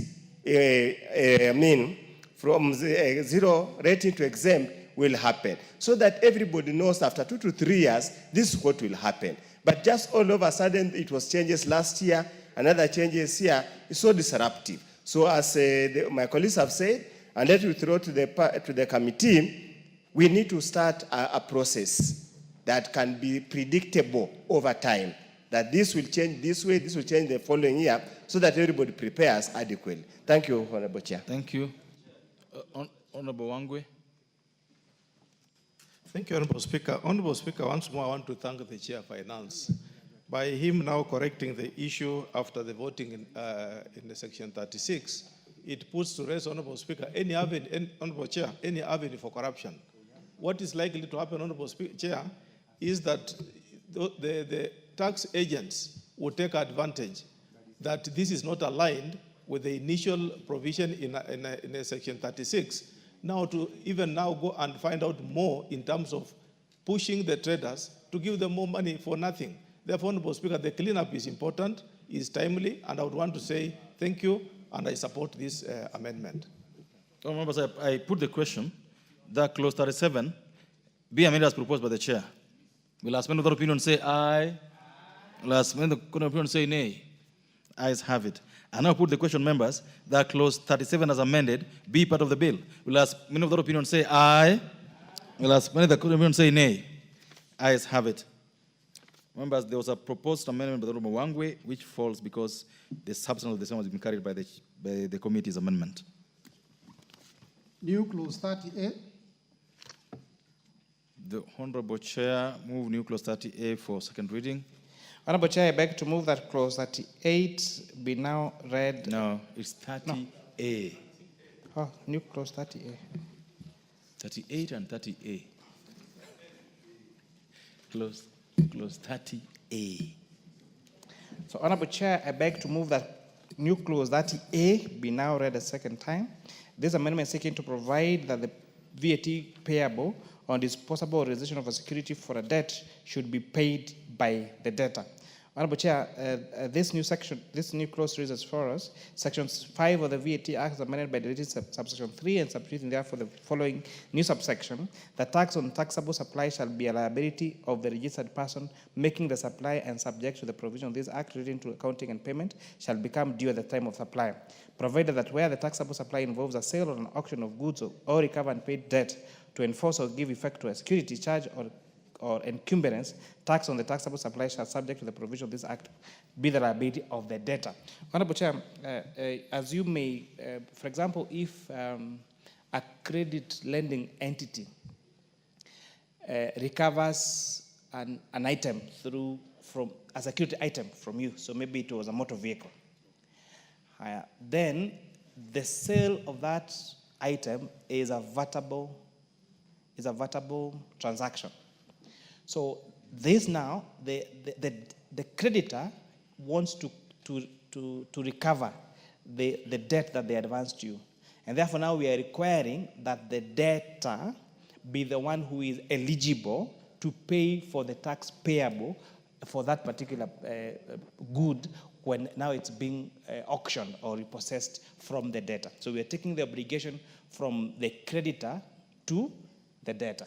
I beg to move, Honorable Chair. Members, I propose a question that new clause 30A be read a second time. This is Honorable Mboko.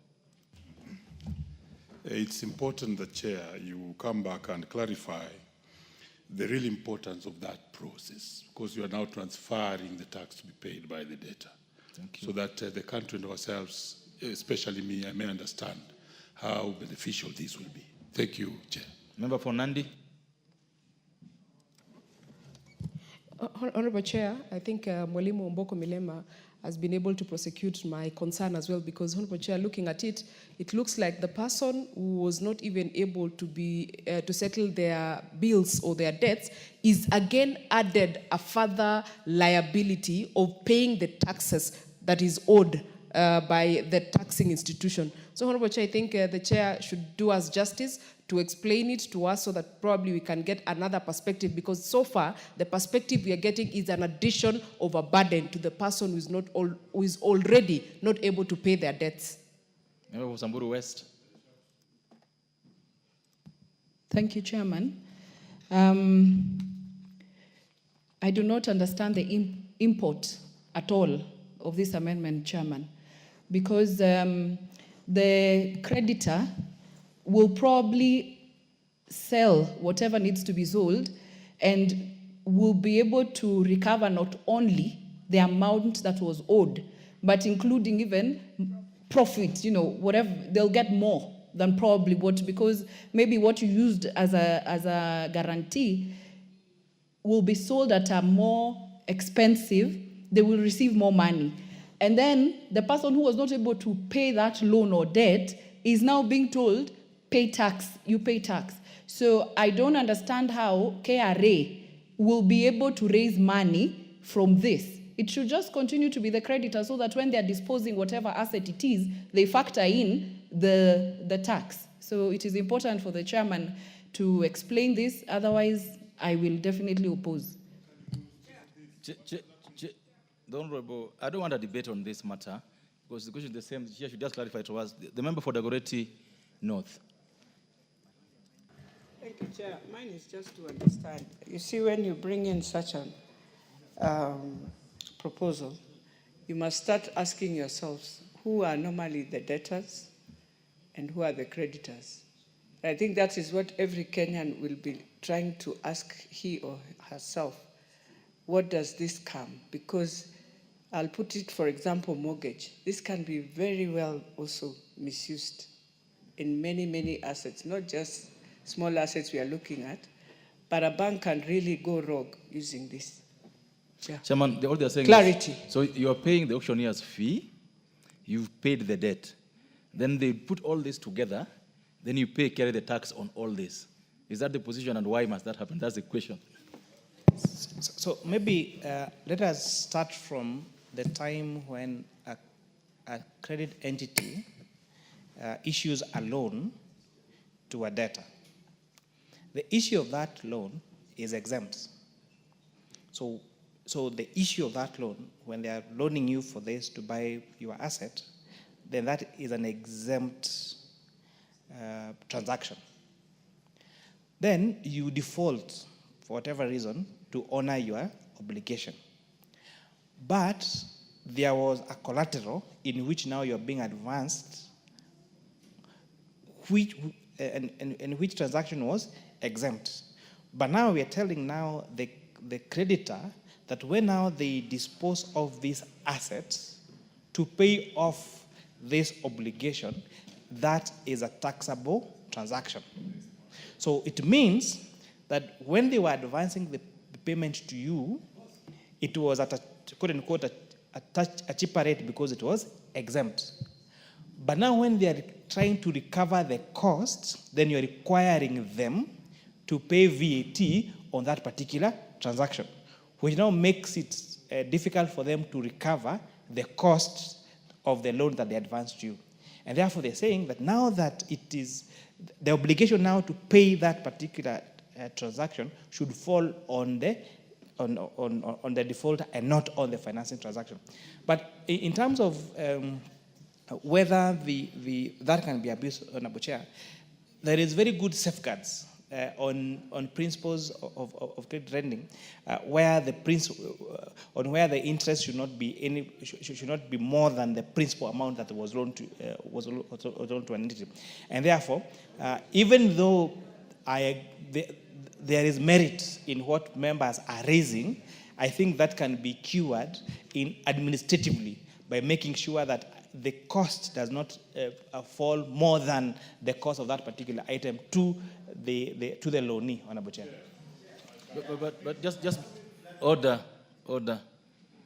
The issue is raised that what about if the money given in the first instance is exempt, but now they're taxing it because it's done interest? Probably that's the reason they're now taxing it.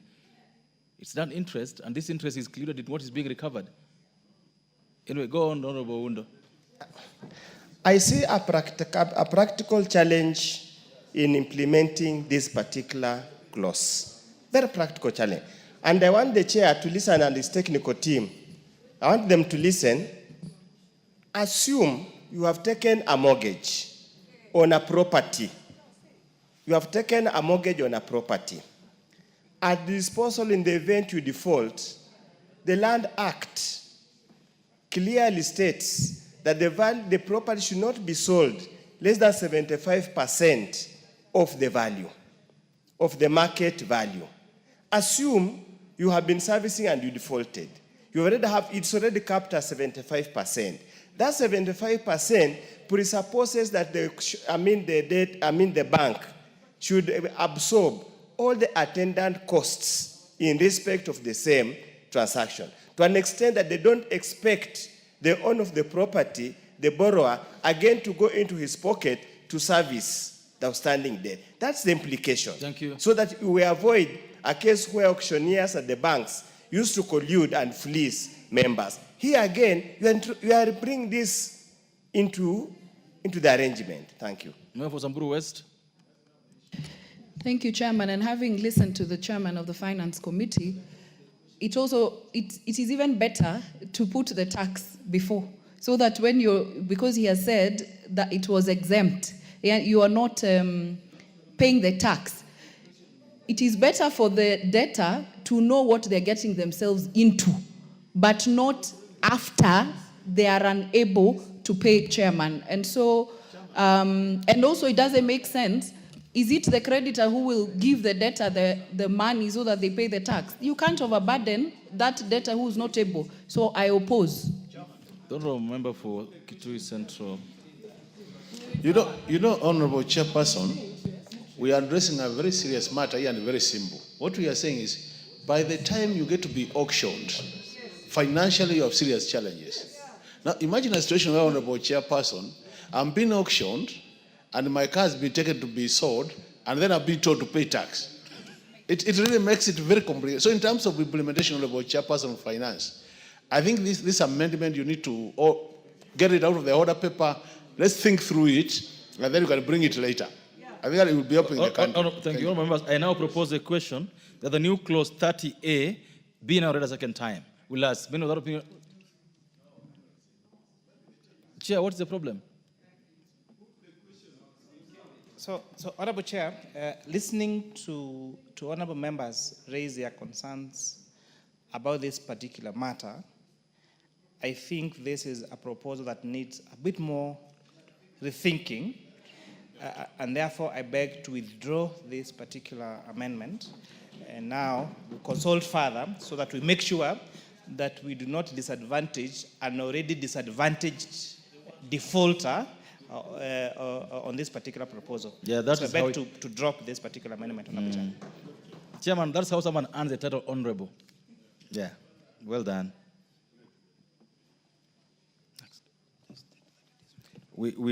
I therefore, note for records that the new clause 30A is hereby withdrawn. Next clause. New clause 36A. All members, I propose a question that the new clause 36A is to be moved for second reading by the chair. Thank you, Honourable Chair. Honourable Chair, I beg to move that new clause 36A be now read a second time.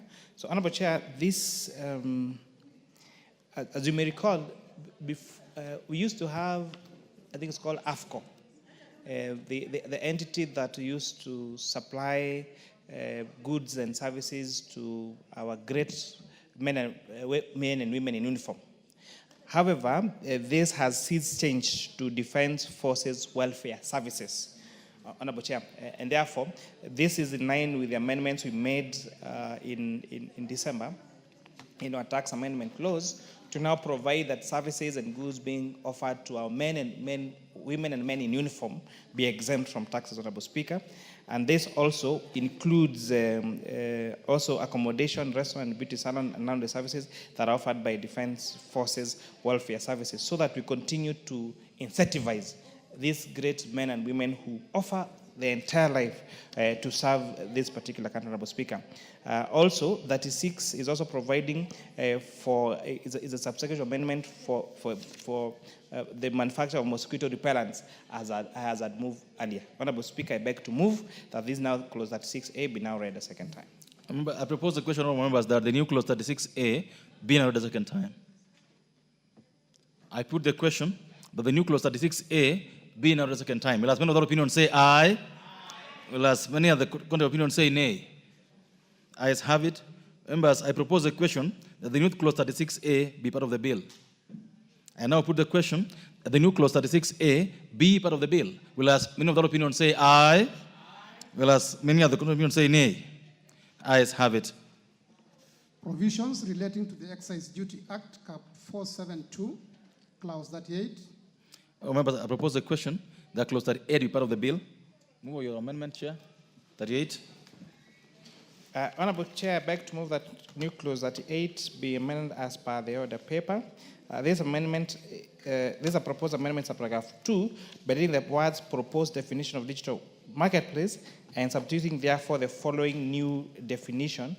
Digital marketplace means an online or electronic platform which enables users to sell or provide services, goods, or other property to other users.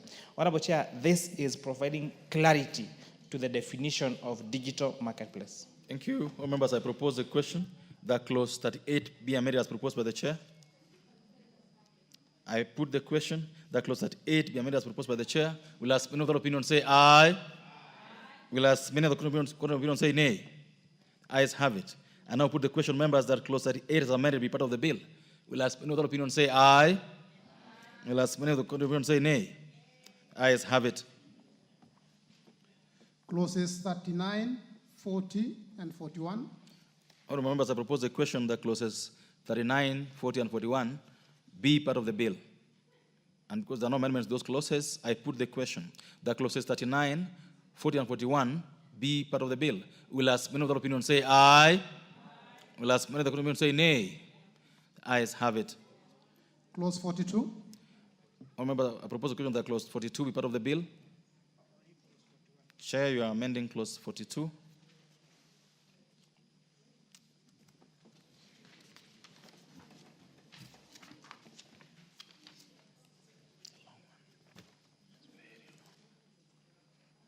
Honorable Chair, I beg to move that clause 42 be amended as per the order paper. Honorable Chair, this is providing clarity on particular clauses. You know, one of them is differentiating between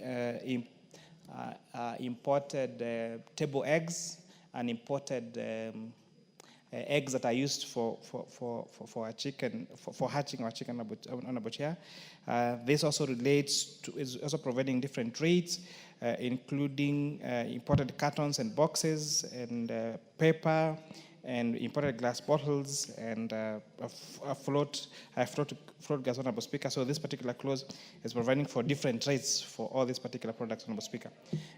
Honorable Chair, this is one of the steps that we're saying we must be selfish as a country, that we cannot continue to grow our economy if we become a supermarket, that we must make consistent steps in growing and incentivizing our manufacturing sector. One of these proposals, Honorable Chair, is introducing incentives for local manufacture of cartons that are used for packaging of tea and coffee. As I explained, Honorable Chair, one of the greatest challenges we've been having with the price of our tea and coffee is because we have not built capacity or incentivized our sectors enough to manufacture the packaging materials that are used to package our tea and our coffee. And therefore, we end up exporting our tea and coffee at a very cheap rate, Honorable Chair, in gunias, only for them to end up in our neighboring countries, in Sri Lanka and Dubai, become packaged and come back at almost 1,000 times more than the cost of these particular items. Therefore, we give a very low yield to our farmers, Honorable Speaker, and you have just few people who are just importing our raw materials and bringing them back at exorbitant prices, making all the profit. I beg to move, Honorable Chair. All members, I propose a question that clause 42 be made as proposed by the Chair. Honorable Member for Samburu West. Thank you, Chairman. I do support. Value addition is very important for us as a country, as it will increase the yields, as it has been said, and so I support. Members, I put the question, therefore, that clause 42 amended as proposed by the Chair. Will as many of the opinion say aye? Will as many of the contrary opinion say nay? Ayes have it. And I put the question, members, that clause 42 was amended to be part of the bill. Will as many of the opinion say aye? Will as many of the contrary opinion say nay? Ayes have it. New clause 40A. Members, Will the mover move the new clause 40A for second reading? Honorable Chair, I beg to move that new clause 40A be now read a second time. Honorable Chair, during public participation, I'll give an example of one entity that came to our committee. They are called Koru Ram. This is a manufacturer based in Koru, in Muhoroni, who converts sugarcane into methanol and prepares a fantastic ram. However, Honorable Chair, for the last 4 years, despite them setting up a plant, they have never been operational. Because the costs of something called a flow meter, that is a requirement of Kenya Revenue Authority, costs in excess of, I think it's 25 million shillings. And therefore you are requiring a micro brewer who is using our raw materials and creating employment, keeping them without a license for 4 years, because you're requiring them to have a flow meter that costs 25 million shillings. And therefore, but when we asked KRA, they said, no, it's a fault in the law. And therefore, now we provided for this particular exemption, that now is going to exempt these micro distillers from the requirement to have that particular kind of flow meter, so that we can have other alternative macro and cottage industries that can use locally made materials, Honorable Speaker, as an alternative to the killer brews that you have in this country, Honorable Speaker. I beg to move. Thank you. More members, I propose a question, therefore, that the new clause 40A be now read a second time. The Honorable Mayaka. Thank you, Honorable Speaker. Honorable Chair. Honorable Chair, if there is any amendment that is very powerful in this finance bill, it is this particular amendment. Because of RAM?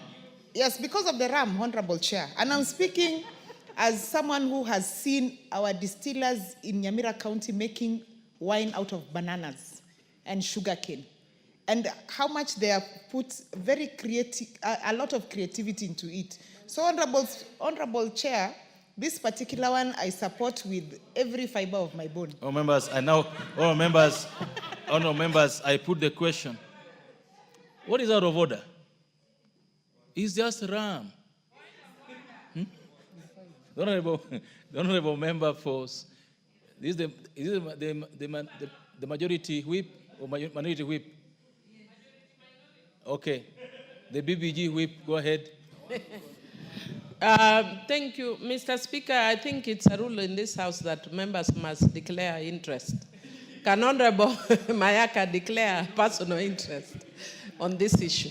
On this amendment, which she says is the most important in the finance bill, can she declare interest? She did already. She said she's kissy. The Honorable Kaluma. Chair, thank you for the opportunity. Chair, the reasons given by the chair are very good. Very good. But so that we don't appear to be favoring just some sectors, have we done an overview of all sectors which are similarly affected, so that we don't just go for one or two? Thank you. Yeah, and if so, where are those others? Honorable Chair, there's a question. Order. Honorable Majority Leader, Majority Leader allow us to proceed for a minute. Order. Allow us to proceed for a minute before you go back to this. Just respond to this question, then you can go back to him. This question is, are there other sectors that have been identified the way you've identified the RAM one? So I just gave that an example, and I think I also need to make a clarification. Actually, that amendment refers to the next I'm going to speak to, but this clause 40A is speaking to making what we call restricted items, which only includes ethanol. But what you've seen is that now the guys that make this illicit liquor have become smart. They're not just using ethanol, they're also using methanol. So we are now putting methanol as a restricted product, so that it's from its production all the way to the end is actually observed. But the issue that we are speaking to is actually now in the next amendment, which is also is very crucial. And I just pick Koruram as one of the examples. But Honorable Chair, one of the things that we must agree as a House, as a correct way to end the menace of illicit brews is if we allow other products that are used locally manufactured products into making of liquor on Abuja. We have left the people that want to have a good evening after their nyama choma to very expensive drinks on Abuja.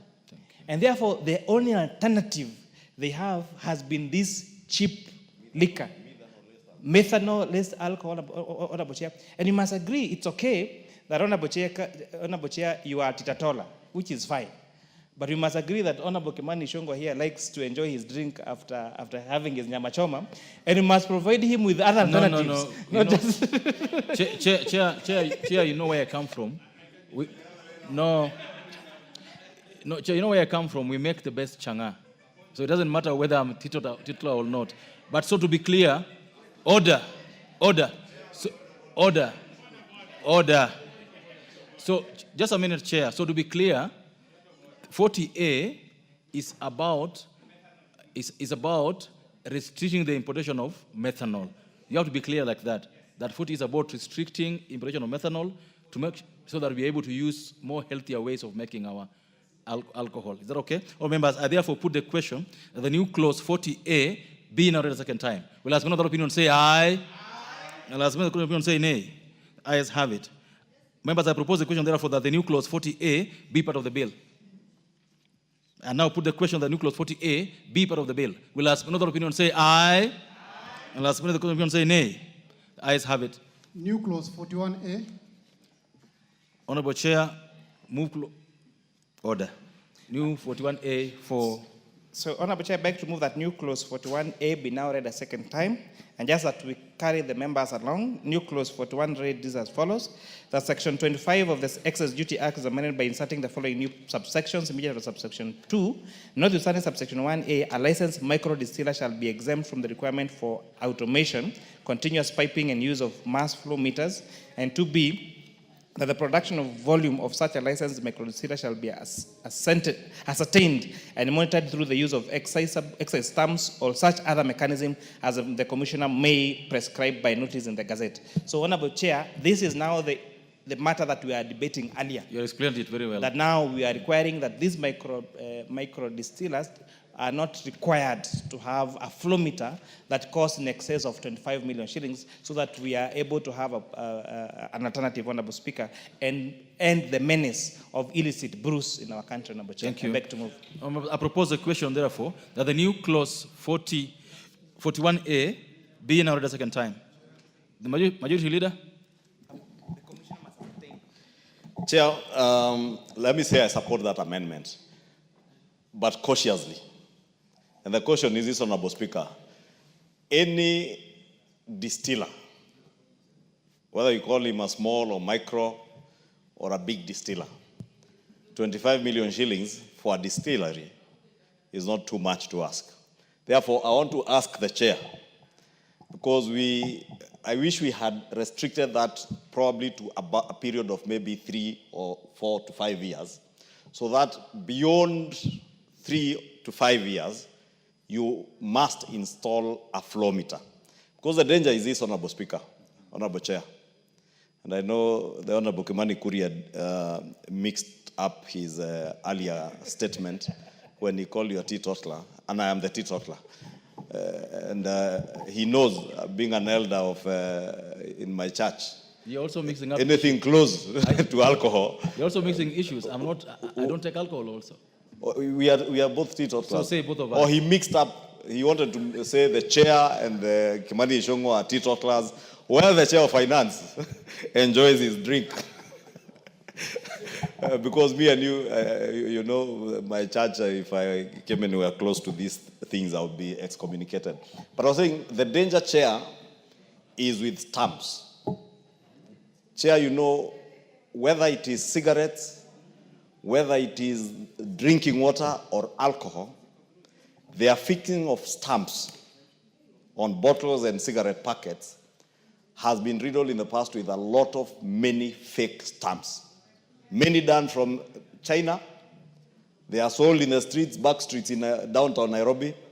Therefore, maybe I would want to ask Chair, maybe in the subsequent bill, we restrict this flow meter business to a period of a maximum of 3 years. After 3 years, anyone who is in business should have made money to install the flow meter. Because the flow meter, you will never cheat. But with stamps, cheating will become the order of the day.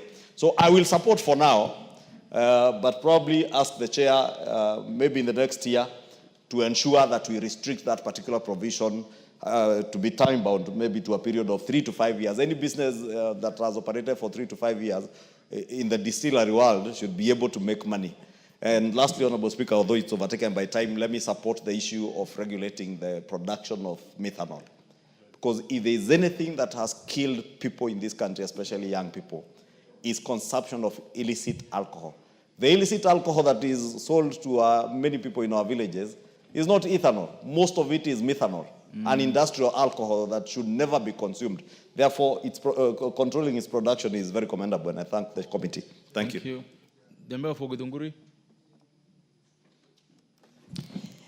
Chair, thank you very much. I rise to give my reservations to the proposal that is made by the chair regarding flow meters.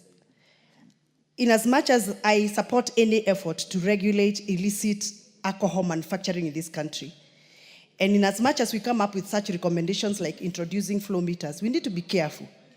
Because we don't know, some of us don't know, and would want to understand from the chair, these flow meters, how much are they? Is this a heavy investment that will make small businesses not able to afford these flow meters? He said it's 25 million. It is 25 million. So it means that once we introduce these flow meters, in as much as we want to discourage the illicit alcohol manufacture in this country, we might force some people out of business, which are legal business. They have been making the right quantity, the right quality of alcohol.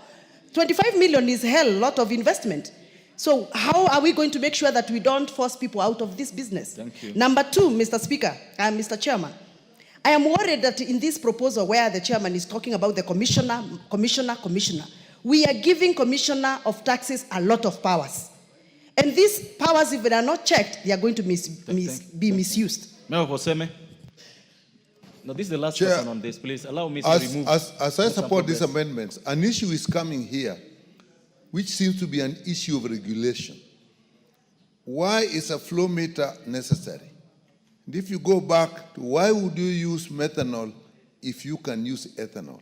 So the question that is coming to me we should look at, and then maybe we'll have to look at, is there some regulatory function that is left loose so that we are trying to solve that through taxation, where we would have actually just needed a regulator who would know we need that. So I think that is, Mr. Speaker, that's what I think we should look at in the alcohol industry. How is the regulation done? What are we missing out? I support. 1 minute. Thank you. 1 minute. Honorable Kaluma. Yeah, I have a question to the chairman. Chairman Finance, I have a question. Order. And maybe... There's a question to the chairman. Yeah, the chairman needs to follow.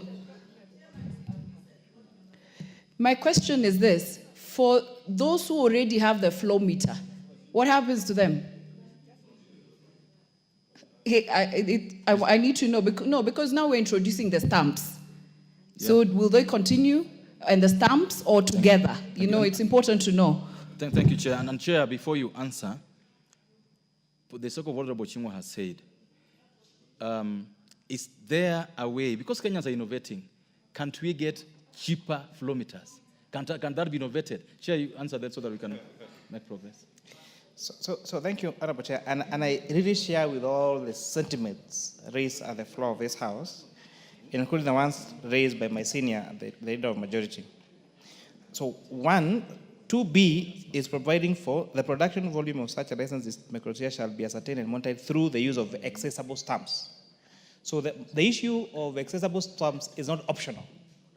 They must use the accessible stamps.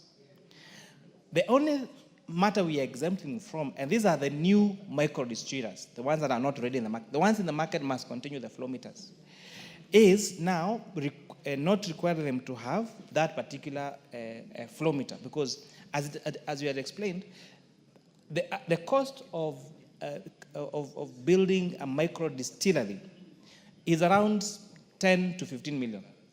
That is the entire capital investment to create a micro distillery. Now you're telling a cottage industry that has already invested 15 million to set up the entire plant, that they need to get another 25 million shillings just to have a flow meter. However, the issue of abuse of this particular clause is something that we must also be awoke to as a house.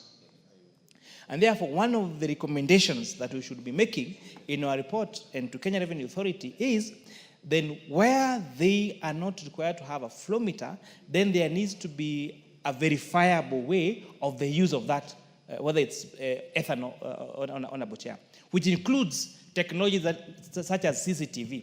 Because the essence of a flow meter is, because methanol and ethanol, with the passage of this law, in addition of methanol, are now controlled products, is to show Company X received 1,000 liters of ethanol.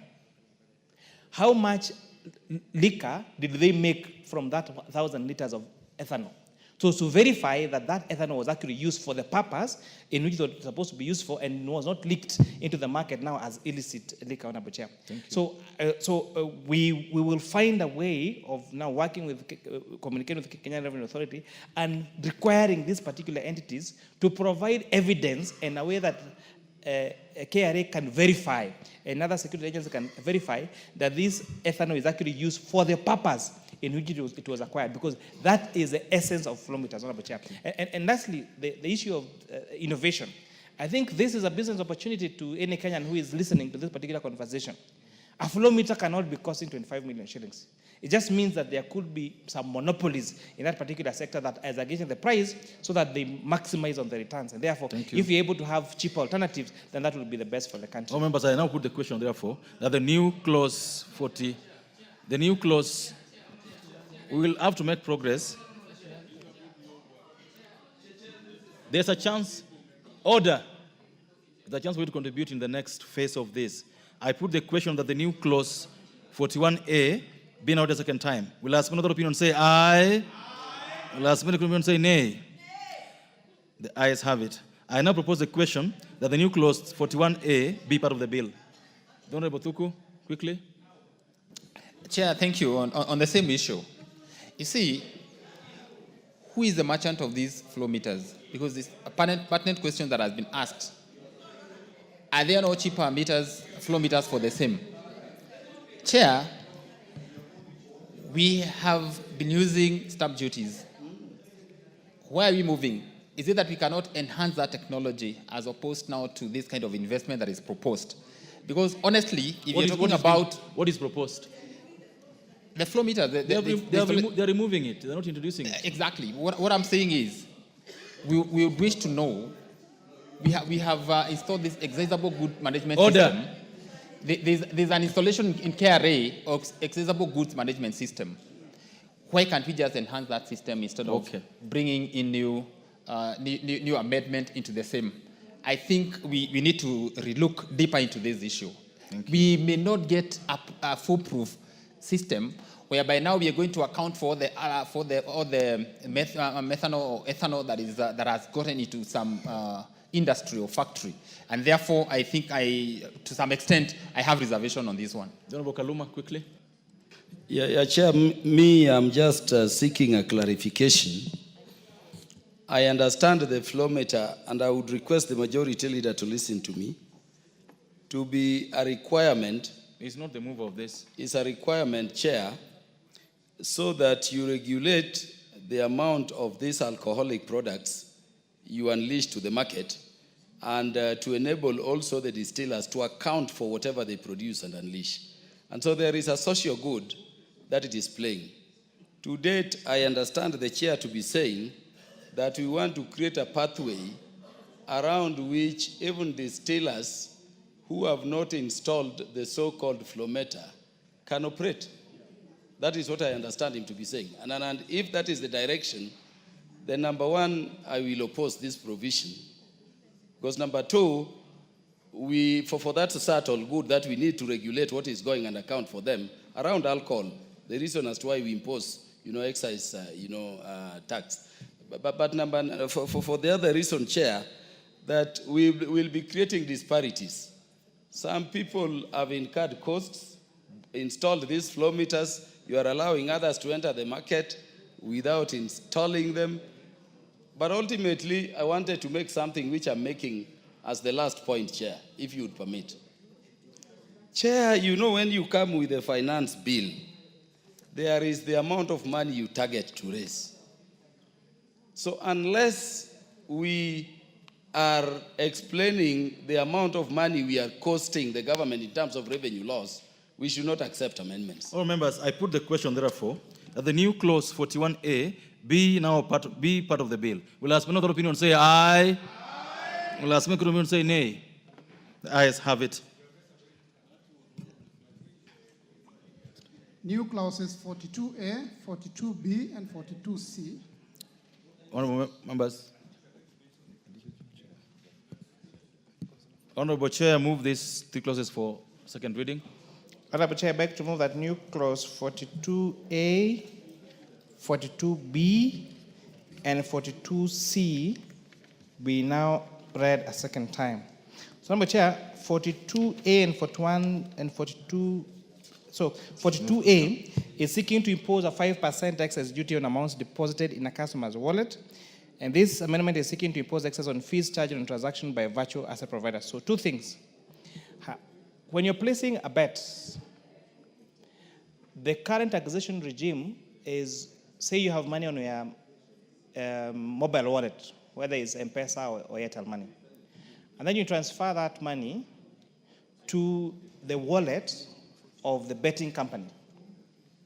So the time of charging of excise duty is when you place a bet, when that money already is placed in the wallet of the betting institution.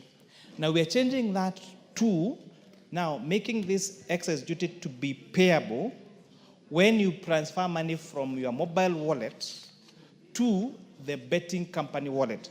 So this has this impact. There are so many institutions that operate virtually, for example, in the country, and therefore they are not able to. We're not able to get this excess duty from them. But now it means that every time you transfer money from their mobile wallet to the wallet of the betting company, then that is a time when excess duty is paid. And secondly, is again as a question amendment to what we provided earlier on excess duty now being paid for virtual assets on transaction fee and not the transaction amount. 42B is defining the term amount deposited in the customer's wallet, as I have explained, and 42C is again as a constitutional amendment that I had spoken to earlier about accessible services offered by Kenya Defence Forces Welfare Services. I beg to move, Honorable Chair. Members, I propose the question that the new clauses 42A, 42B, and 42C be now read a second time.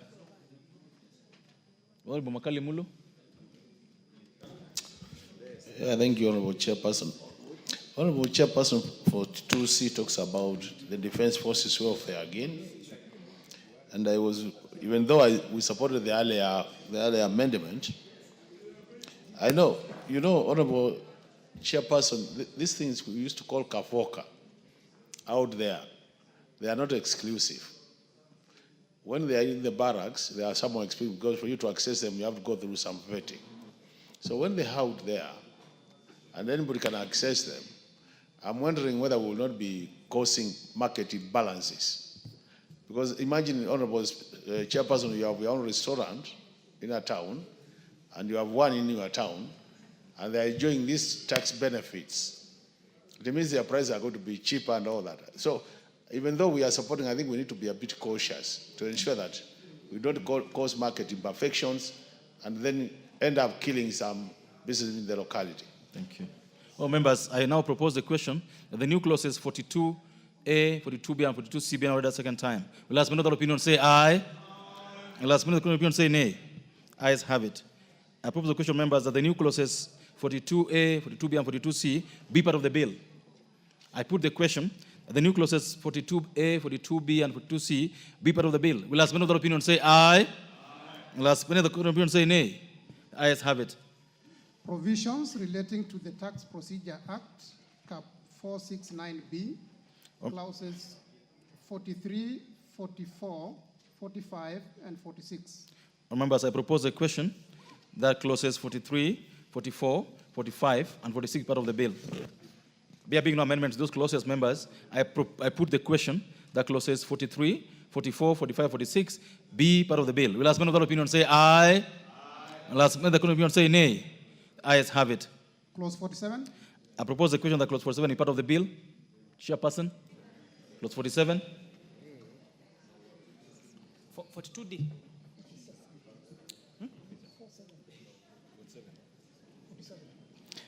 Honorable Chair, I beg to move that clause 47 be amended as per the order paper. This amendment is seeking to remove the restriction from appealing.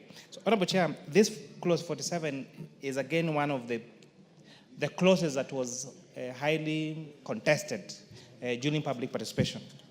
Because when you go to, when you appeal, for example, for your tax, you're given a tax assessment and then you go to appeal to it, then this particular proposal was requiring for you to pay. This particular provision currently disallows KRA from issuing an agency notice where you have appealed the decision for your assessment by KRA.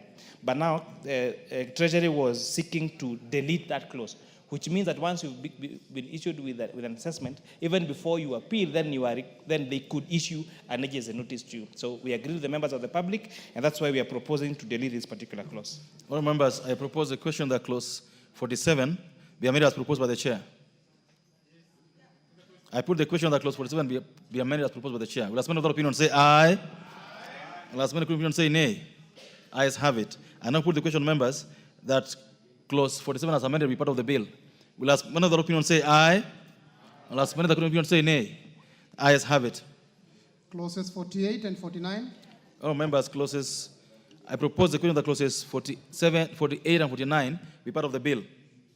These ones have no amendments, members. I therefore put the question that clauses 48 and 49 be part of the bill. Will as men of that opinion say aye?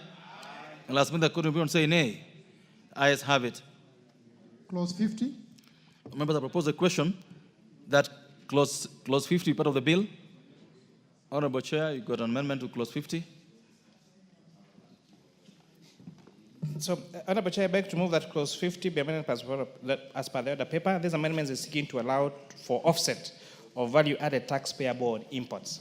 So, Honorable Chair, this again came from public participation from especially our manufacturers that said, when they import raw materials for value addition, and those raw materials are subject to VAT, then they are not being allowed to claim that input VAT on the imports, Honorable Chair, when they are computing their output tax. And therefore, we agreed with the manufacturers so that we try to grow our manufacturing sector, and that's the import of this particular amendment, Honorable Chair. Members, I propose a question that clause 50 be amended as proposed by the chair. I now put the question that clause 50. Chairman Budget, what is itching you? Chairman, I want to oppose that amendment. Which one?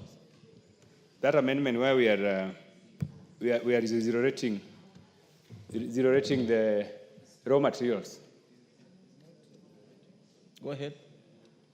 Chairman, okay, I wanted to make an observation, Chairman, even before we go on.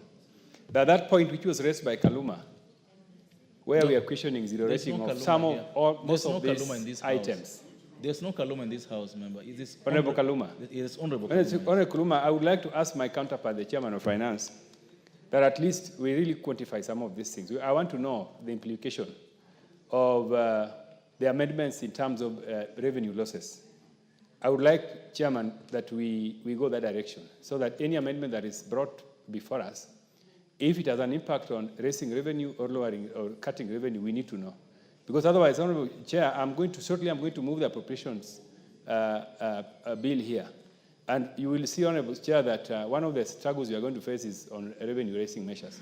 So I would like you to, through your chair, to help us count for the amendments and what impact do they have in terms of revenue-raising. Now, I'm going to allow Chair to respond to that, but only on this clause.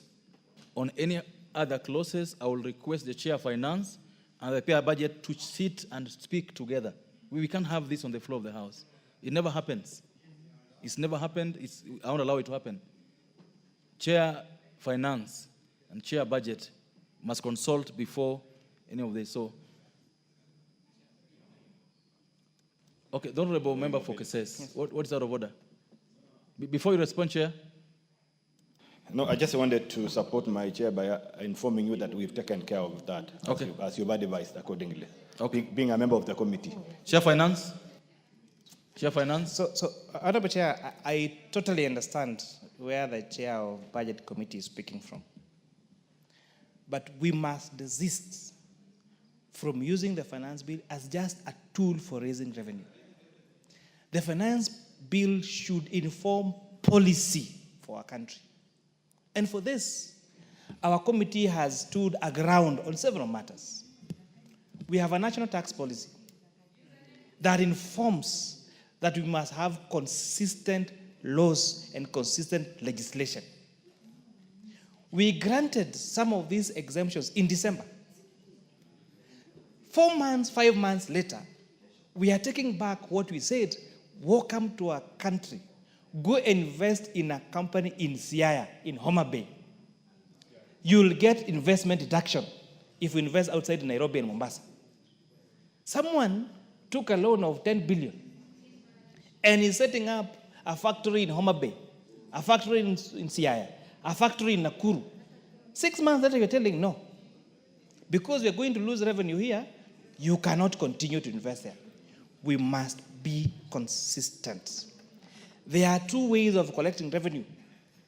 You can extrapolate and say, if you delete this, this is how much you lose. It is true. For example, the reintroduction of investment deduction for investment outside Nairobi and Mombasa will definitely lead to a consequential, the foregone taxes that we might have collected. But what is the far-reaching effect? That company sets up in Nakuru, in Siaya, in Kisumu, in Homa Bay, in Samburu, will employ people, they are going to pay as you want. Will make a profit, they are going to pay corporation tax. We must not be short-sighted in views of looking for numbers at the expense of making our country competitive globally. Okay, but I advise that Chair Budget and Chair Finance. Chair Finance, I order that you and the Chair Budget must consult so that we don't have this kind of situation again. I want to put the question.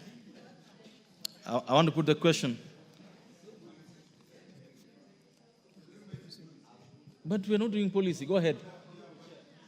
No, I don't want debate on these matters. The Honorable Member for Seme. Chair, what you are listening to is a very, very major policy issue. When the finance bill comes to us, it follows the budget. So the budget has been read, and we know we are going to raise so much revenue. The finance bill is the mechanism for raising that revenue. And one would expect that there was an earlier consideration, and that is how we reached this finance bill, so that we'll raise that revenue. If now comes out that actually there was no consultation earlier, so that the chair of finance and the chair of the budget don't agree, then we are not sure what you are saying, that in the future, we are actually going to have a problem with our revenue. Thank you. The member for Odhaya. Thank you, Chair. Chair, Chair Finance. Chair, the same way, what the Chair is saying is there people have already started investing because of the relief that of taxes. The same way, can he protect the people who have invested here? You are the levy, people have borrowed money, have invested, have planned to do business, then you are the levy. The plan which was there was based by the policy of the country. And then, when you have started doing business, already you have invested, you have planned, you have consulted, you have already bought the machine, you are the levy without consulting the country. You are killing the people, the same thing you are protecting those people you are investing today. Protect the same people, Chair Finance. the people who have invested, the people who have already invested, before you add the policy. Shake those people first. Thank you. The Honorable Majority Leader. Majority Leader.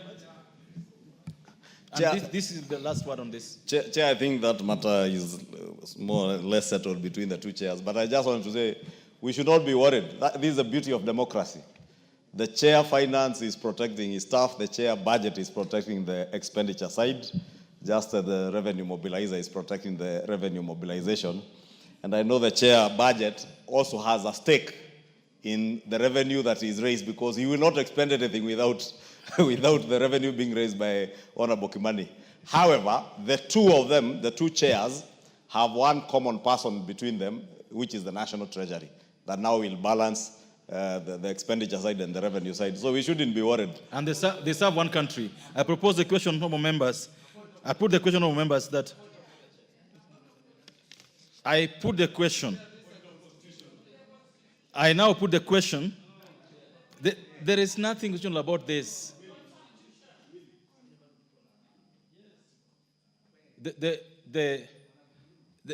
No, order. Let me listen to Honorable Kaluma. Let me listen to you. Just get your point first, but Honorable Kaluma, can you raise your point?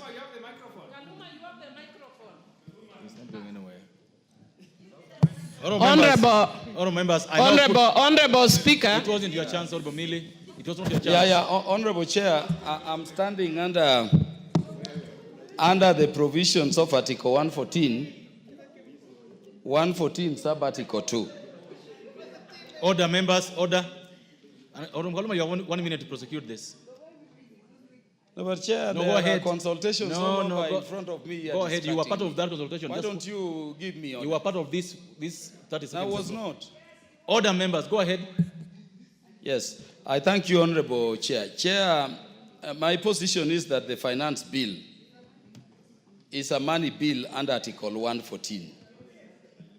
And the finance bill having been brought, the requirement of sub-Article 2 is that if any amendments are to be proposed, the concurrence or consultation of the National Treasury Cabinet Secretary must be sought.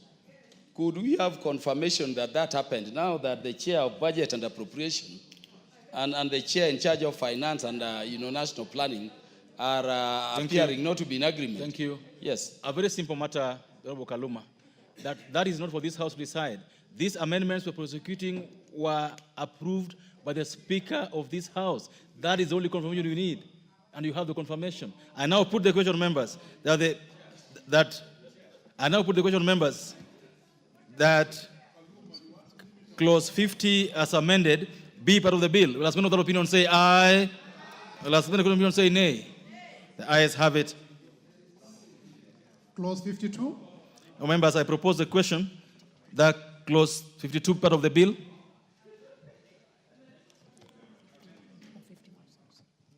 Sorry, members, just 1 minute, Honorable Chair. Clause 51 first. Yeah, clause 51. I propose the question that clause 51 is part of the bill. Honorable Chair. Honorable Chair, beg to remove that clause 51 be amended as per the order paper. Clause 51 of the bill be amended in the proposed subsection 7b, by deleting the words computed and subbing therefore the words computed from. This amendment, Honorable Chair, is just a cleanup. Members, I propose the question that clause 51 be amended as proposed by the Chair. I put the question that clause 51 be amended as proposed by the Chair. As many other opinions say aye. As many other opinions say nay. Ayes have it. And I put the question that clause 51 as amended be part of the bill. Will as many other opinions say aye? Will as many other opinions say nay? Ayes have it. Clause 52. Members, I propose the question that clause 52 be deleted. Honorable Chair. Honorable Chair, I beg to move that clause 52 be deleted as per the order paper. Honorable Chair, clause 52, as in the bill, reads as follows: Section 59A of the Tax Procedures Act is amended by deleting subsection 1B. So, Honorable Chair, this is a discussion that came from public and intense public participation, and I want to bring to the comfort of this House and to the members of the public, this is one of the areas that we debated a lot as a committee, and we agreed that we cannot allow, Honorable Speaker, this amendment, and therefore we are proposing its deletion. This was a proposal that was now removing the restriction. And Honorable Chair, allow me just to take 3 minutes to take you through this proposal. You have one. Section 59A of the Tax Procedures Act reads as follows: Data management and reporting system. The commissioner may establish a data management and reporting system for the submission of electronic documents, including detailed transaction data relating to the documents. Then 1A, that the commissioner may by notice in writing require permission to integrate the electronic tax system authorized under section 75 to the system referred to in subsection 1 of the for the purpose of submission of electronic documents, including detailed transaction data in the precise form. So this therefore means, Honorable Chair, that the commissioner has powers to require you to integrate your system with that of Kenya Revenue Authority. However, in the wisdom of this House, it provided for another section 1B, which reads as follows: the commissioner shall not, know the words, shall not require a person to integrate or share data relating to A, trade secrets, and B, private or personal data held on behalf of the customers or collected in the course of business. Now, this clause 52 was proposed to delete 59(1)B, which was now excluding that when you are integrate, that the commissioner will not require you to integrate data relating to 1, trade secrets, and 2, private and personal data. All the members of the public that appeared before us said that that provision needs to be deleted. Okay. And we agree with the members of the public that this particular provision be deleted. It goes against our constitutional right to privacy and goes even against our other laws on data, on data and privacy, Honorable Chair. Members, I propose a question, therefore, that clause 52 be deleted. I put the question, that clause 52 be deleted. Last many of the opinion say aye. Last many of the opinion say nay. Ayes have it. Clause 53. Members, I propose that clause 53 be part of the bill. Because there's no amendment on it, I put the question that clause 53 be part of the bill. Last many of the opinion say aye. Last many of the opinion say nay. Ayes have it. Clause 54. I propose the question of members that the clause 54 be deleted. Honorable Chair, I beg to move that clause 54 be amended as per the order paper. Honorable Chair, the tax amendment, again, the tax procedures amendment bill, act now, or bill that we did in this Honorable Chair, sought to exclude weekends and public holidays when calculating time. Now, the Treasury now wanted to bring back the issue that of not excluding weekends and weekdays and public holidays in calculation of time. We disagree with National Treasury and agree with the members of the public that we need to exclude weekends and public holidays in calculation of the time when you're supposed to either reply to the commissioner or submit particular data to KRA. Thank you. All members, I propose the question that clause 54 be deleted. I now put the question that clause 4 be deleted. As many of the opinion say aye. And as many of the opinion say nay. Ayes have it. Clauses 55 and 56. All members, I propose that clauses 55 and 56 be part of the bill. Because there are no amendments there, members, I put the question that clauses 55 and 56 part of the bill. Will as many of the opinion say aye? Will as many of the opinion say nay? Ayes have it. New clause 42D. Honorable Chair, new clause 42D for second reading. Clause 42D.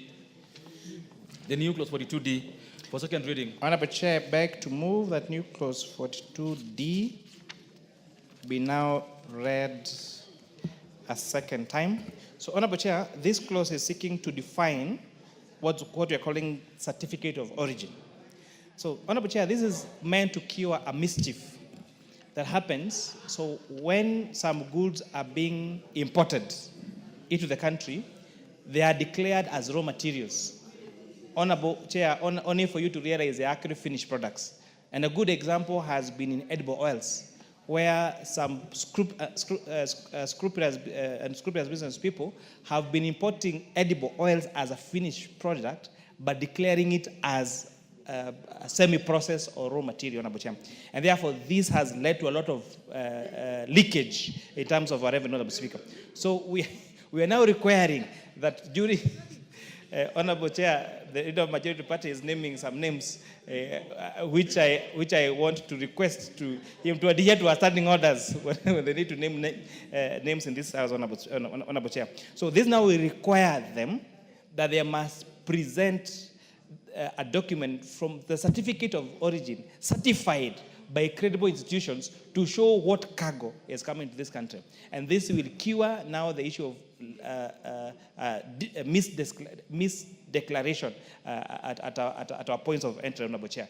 I beg to... members, I propose the question therefore, that the new clause 42D be now read a second time. The Honorable Owundo. Chair, I strongly support with this amendment. And this, Chair, is also trying to enhance the amendments that we did on the Business Laws Bill in December that made amendments to the Standards Act on the issuance of certificate of origin. Secondly, Chair, it also cures a very interesting mischief, whereby, and this, Chair, I say so, we have been interacted with this SEPA between Kenya and UAE, United Arab Emirates. The fear is that we are going to have those countries that don't manufacture anything as conduits to bring goods manufactured elsewhere to flood our market. So insisting on certificate of origin means that we must confirm if you are importing, that product must have been manufactured in that country. Thank you. It's not on transit. Honorable Nkatha.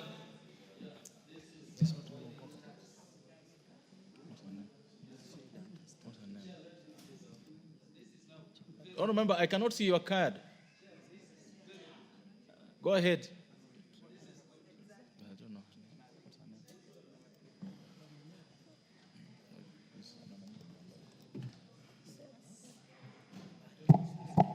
Thank you, Chair. For us to support our local manufacturers, I support this amendment by the Chair, Honorable Chair. Thank you.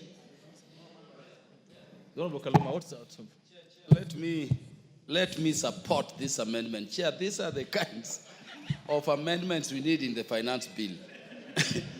We are losing a lot. And so one of the reasons why we have this finance bill this year is to entrench tax efficiency and accountability. Thank you. And this is one such provision. And Chair, let me thank you.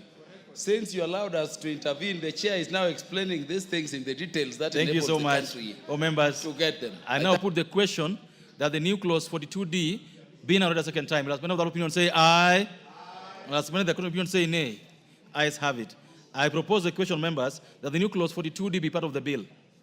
I now put the question that the new clause 42D be part of the bill. Will last men of that opinion say aye? Last men of the opinion say nay? Ayes have it. New clause 49A. Honorable Chair, move the new clause 49A for second reading. Honorable Chair, I beg to move that new clause 49A be now read a second time. Again, this is bringing even more clarity to the issue that I spoke earlier, that is providing for the details that should be provided for in the certificate of origin, which includes the following: name and address of the exporter, name and address of the importer, port of origin, accurate description of the goods, keyword here, accurate, quantity of the goods, country of origin and country of destination. And we are saying that any person who contravenes this provision commits an offense and shall have their goods seized or forfeited to the commissioner or another officer in accordance with this act. Honorable Speaker, this therefore amendment is seeking to provide clear details of what are you importing, so that we avoid this issue of some manufacturers importing finished products in this country, declaring them as raw materials, getting exemptions only for them to just repackage them and sell them like they are manufacturing in our country. I beg to move on, Honorable Chair. All members, I propose a question. Order. I propose a question that the new clause 49A be now read a second time. Thank you, Chair. This is a very important amendment. Actually, not just for manufacturers to declare what it is that they are importing. COC is a very important document, even in terms of making sure that substandard staff is not important into this country. Therefore, I really support this amendment, and I believe it's in force only that now these details have not been well captured. Now that the details are captured, we are going to rid off any kind of substandard importations. Thank you. This requires very keen eyes in implementation. Members, I propose, I therefore put the question that the new clause 49A being read a second time. Will as many other opinion say aye? Will as many other opinion say nay? Ayes have it. I propose the question therefore, members, that the new clause 49A be part of the bill. I put the question that the new clause 49A be part of the bill. Will as many other opinion say aye? Will as many of the court of opinion say nay? Ayes have it. Provisions relating to the Miscellaneous Fees and Levies Act, Cap 496C, Clause 57. Members, I propose that Clause 57 be part of the bill, and there's no amendment to it, so I put the question that that Clause 47 be part of the bill. Will as many of the opinion say aye? Will as many of the opinion say nay? Ayes have it. Clause 58. Members, I propose the question that Clause 58 be part of the bill. Chair, your amendment to this? So, Honorable Chair, I beg to move that Clause 58 be amended as per the order paper. This speaks to the earlier discussion that we had about mosquito repellents, exempting them now from IDF and RDL. And these are raw materials that will be used for the manufacture of mosquito repellents in our country.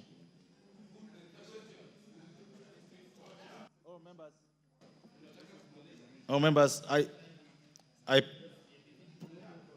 order. Members, I propose the question that Clause 58 be amended as proposed by the chair. I now put the question that Clause 58 be amended as proposed by the chair. Will as many of that opinion say aye? Will as many of the opinion say nay? The ayes have it. I now put the question, members, that Clause 58 as amended be part of the bill. Will as many of that opinion say aye? Will as many of the opinion say nay? The ayes have it. Clause 59. Members, I propose the question that Clause 59 be part of the bill. Chair. Chair, Clause 59.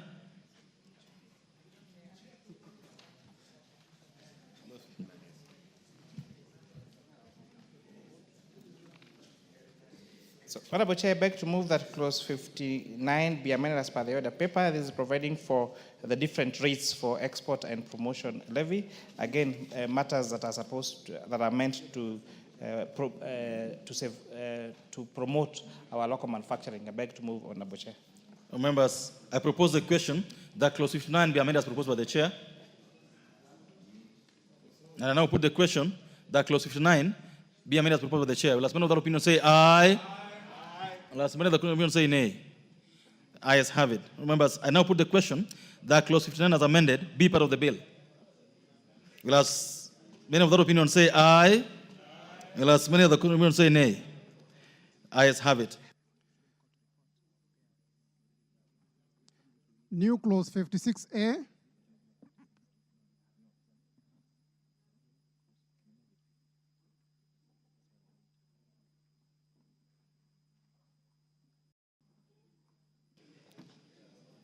Honorable members, I now call the chair to move the new Clause 56A for second reading.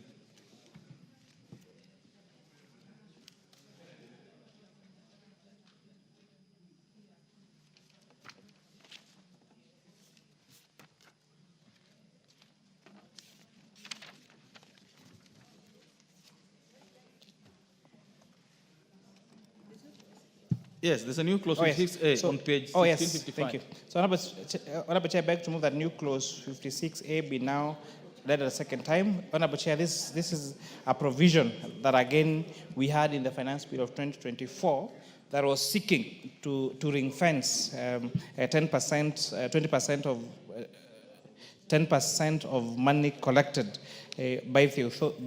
through the Miscellaneous and Levies Act to be used for the digitalization of services at the Kenya Revenue Authority, Honorable Chair. One of the things, Honorable Chair, that you may realize, and even to the issue that we've spoken earlier, that we're now amending the Tax Procedures Act to require some particular details on the certificate of origin. is when goods arrive in our points of entry, there is now that form that we fill, the CIF that we fill, showing I've imported goods of this particular description. But Honorable Chair, it takes a manual inspection comparing what the importer has filled in their documentation and looking at the physical good to verify if the two details match. Honorable Chair, at the time, and I'm happy that this House was having a discussion in the morning about artificial intelligence, during at a time when we have such technologies, including AI, it's important that some of these particular services be digitalized so that it's not a manual confirmation of what someone has declared, and again, the goods, because again, these are some of the revenue leakages that you've seen that is leading to a lot of revenue, Honorable Chair. I beg to move. Members, I propose the question that the new clause 56A be now read a second time. Members, I put the question that the new clause 56A be now read a second time. Will as many of the opinion say aye? Will as many of the opinion say nay? Ayes have it. Members, I propose the question that the new clause 56A be part of the bill. Yes, Honorable Makali Mulu. Thank you, Honorable Chairperson. Even as I support this, Honorable Chairman, I'm a bit concerned that we are creating an additional fund. You know, these funds, they have become so many in this country, and some have outlived their usefulness. How I wish we could reduce creation of more funds, because issues of accountability when it comes to a fund, Mr. Chairman, becomes very tricky. Yes, Honorable Chair. So, Honorable Chair, I'd like to give comfort to my senior, Dr. Makali Mulu, that this particular provision is not creating an additional fund. And among the people at the floor of this House who has been very vocal on this, that we need to rethink about the many funds that we have in this country. So the only thing that this is doing, as we speak, KRA collects taxes on behalf of government. So these monies are banked at the Central Bank of Kenya. But for KRA to expense on the approved expenditures, they have to rely on exchequer, just like all the other entities. And you've seen situations where even insurance, medical insurance for staff of the authority have been cancelled because they're not able to pay on time. So we are creating just a little ring-fencing that they can, enhancing their A&A, Honorable Chair, so that at least they have some leeway, even when they are not, there are delays in exchequer, Honorable Chair, so that they are able now to move forward, Honorable Chair. I beg. Thank you. The Honorable Member, the Honorable Dr. Makali Mulu. The Honorable Buchomba. Chair, in as much as I support the reinvesting of some money so that we can be able to be a bit more efficient, I'm just concerned that this is also a creation of a new expenditure. Because you know, every fund that we create requires a secretariat or a board to manage the fund. So are we not worried that we are looking for money? Yes, we are raising money and revenue, but we are creating an expenditure. So I have my reservations, Chair.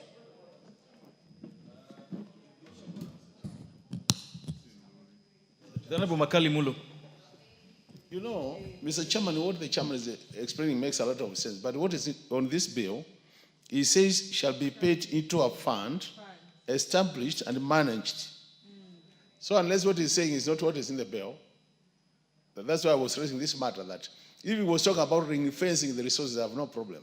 But we are establishing a fund, Mr. Chairman, as per this amendment.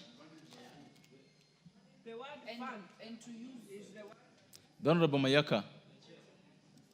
Chair, I think maybe, and I hope the Chair Finance is listening, maybe the thing that Chair Finance should do for us is give us a cost-benefit analysis that explains creating this fund versus what is being lost without it, and ring-fencing this amount so that we can understand where this is coming from. Because this could be one of those costs that you incur costs, but for a specific benefit, or the other way around. So maybe we need to understand the cost-benefit analysis. Honorable Mboko. The chair has to explain, because he's creating a fund and he's not saying who's going to manage that fund. And therefore that will become another loophole of the same monies that we want to protect for government use. And I think, again, just like we dealt with the other clause, which he did withdraw, it's very important. It clarifies creating of this fund. Remember, we had gone slow on creation of funds and such like organizations, and who is managing it? So it is dangerous for ourselves and the operations of government. Thank you. The member for Homa Bay Town. Yeah, Chair, we have a budget of over 4 trillion, and that budget, the revenue for it is mainly to be collected by Kenya Revenue Authority. By practice and by international, practice, the revenue authorities are usually to be budgeted about between 1.5 to 2% of the revenue. Now, because of our fiscal space, Chair, we are giving them far, far less.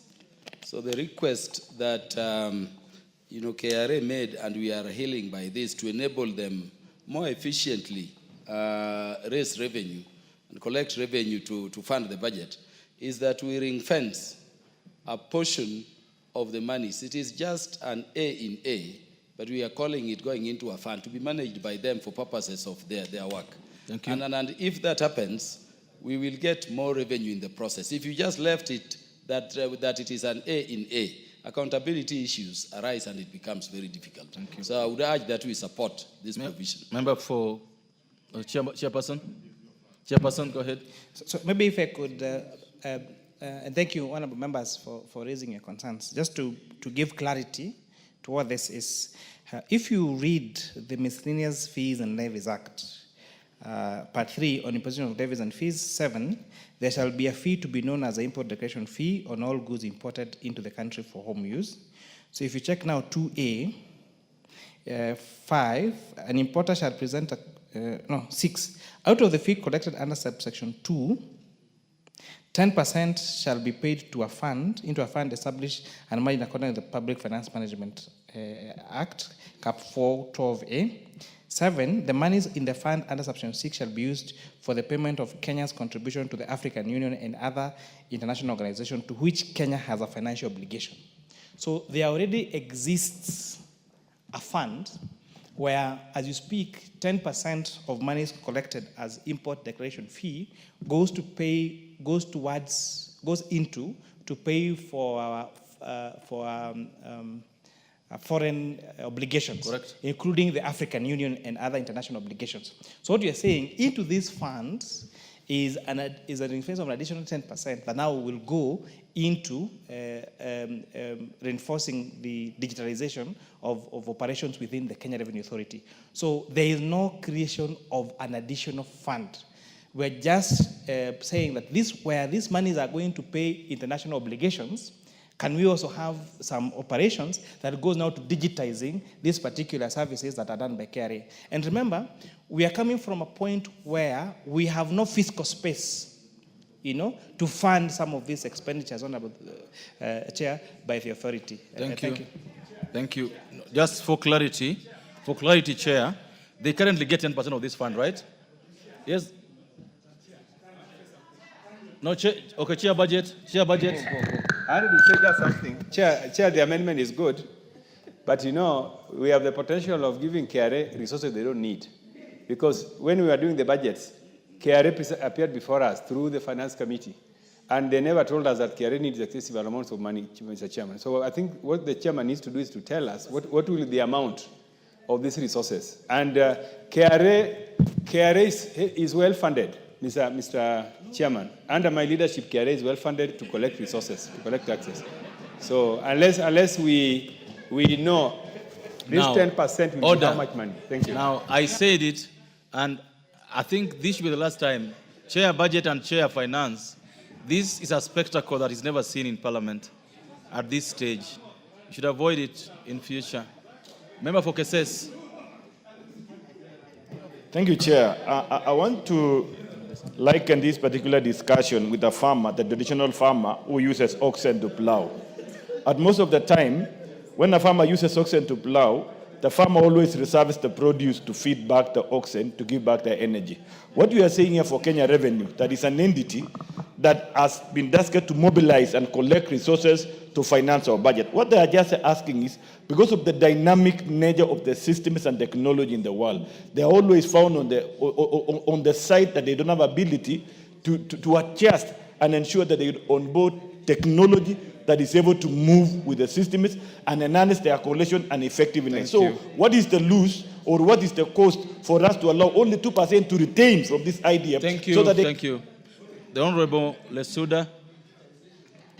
Thank you, Chairman. Having listened to the Chairman Finance, I'm convinced it's not a fund. It is for a specific issue. My question is, will you digitize forever? Does this thing have a time frame? Because of the amount, first we need to know how much, and we need, and Honorable Kaluma should declare his interest here as he walks around. We need to know how much that 10% is, because when you come before the budget committee, you explain, this is what we need, and for this. So will this run in eternity? Because it needs to have a time frame. After digitizing, you need to stop the collecting of that money. As the chair gets his answer, Honorable Thuku. Yeah, thank you, Chair. This is a very pertinent question that is being raised by members. Because you see, ring fencing and expenditure that is known, like digitization. The other one is our obligations, international obligations. These are expenditures that are known. They can be quantified, and therefore we do not need to ring fence. Let KRA come before the budget committee and say, this is the much we want, and the same be appropriated through this house. Thank you. Mafunda North. Thank you, Chair. You know, Chair, it's not that we are really hard on our finance chair. But then, you see, when you have monies ring-fenced for AU, Chair, which in this house you can create a vote for all international organizations. We have IALA, we have, why AU and leave IALA then? Because they are all those organizations. It means IALA has a vote. The African Union can get out of here. In fact, they are not supposed to be here. They should be under the Ministry of Foreign Affairs, honestly, Chair. That is how we budget, and then we find ourselves in a bad crisis. Honorable Chair, Finance. Honorable Chair, I think this is the beauty, some of the beauties of democracy in this, engaging this very good debate.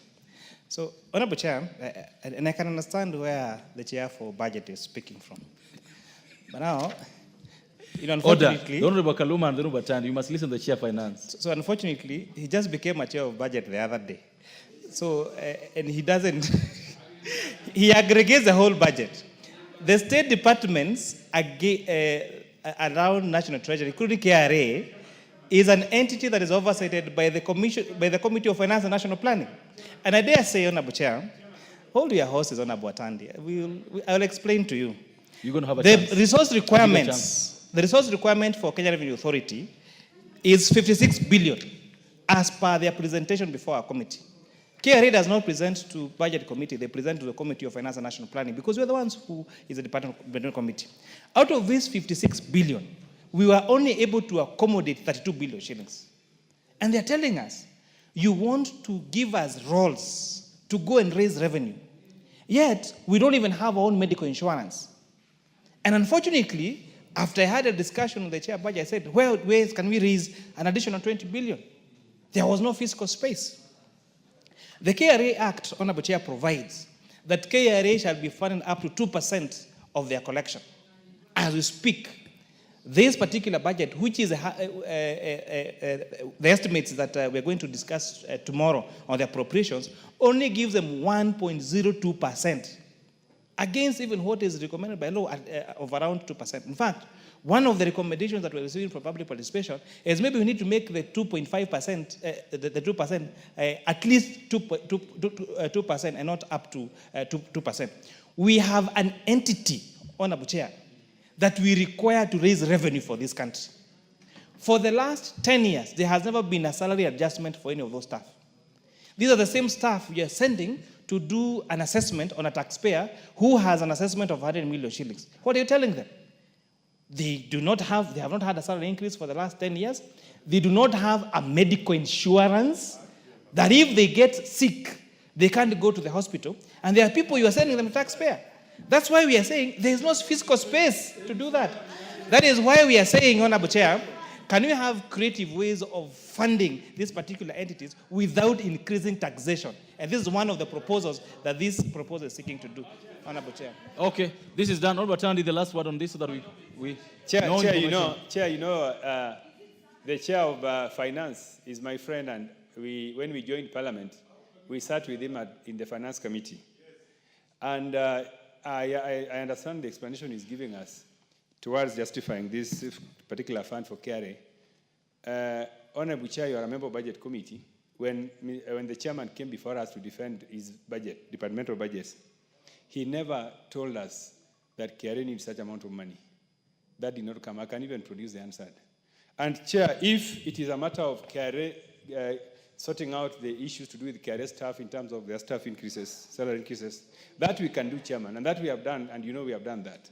Chairman, I'm of the view that if we are to give blanket, allocation to KRA, this is something that other government agencies will also want. And I don't think we want to do it. Let us collect taxes and put it in one basket, and people who want that money come to Budget Committee, defend themselves, and then we give them the money. This is a very bad precedent. Members, I would like you to reject this particular amendment. Thank you. This will then go either way, members. I therefore put the question that the new clause 57, the new clause 56A, be now read a second time. Will as many of that opinion say aye? Will as many of that opinion say nay? The ayes have it. The ayes have it. Oh, members, I propose order. Order. Oh, members, I propose the question that the new clause 56A be part of the bill. I now put the question that the new clause 56A be part of the bill. Will as many of the opinion say aye? Will as many of the opinion say nay? The ayes have it.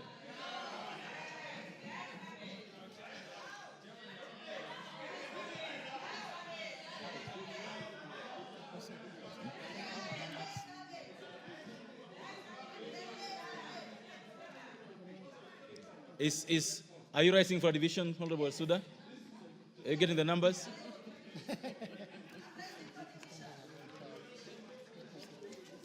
Next clause. Provisions relating to the Stamp Duty Act, Cap 480, Clause 60. Oh, members, I propose a question that Clause 60 be part of the bill. And because there's no amendment, I put the question that Clause 60 be part of the bill. Will as many other opinion say aye? Will as many other opinion say nay? Ayes have it. Title. Oh, members, I propose a question that the title be the title of the bill. I now put the question that the title be the title of the bill. Will as many other opinion say aye? Will as many other opinion say nay? Ayes have it. Clause 1. Members, I propose the question that Clause 1 be part of the bill. Because there's no amendment, I put the question that Clause 1 be part of the bill. Will as many of the opinion say aye? Will as many of the opinion say nay? The ayes have it.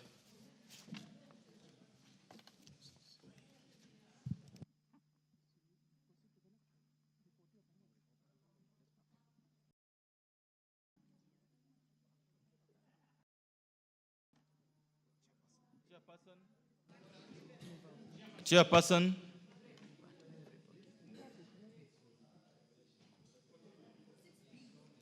Chairperson to move for reporting.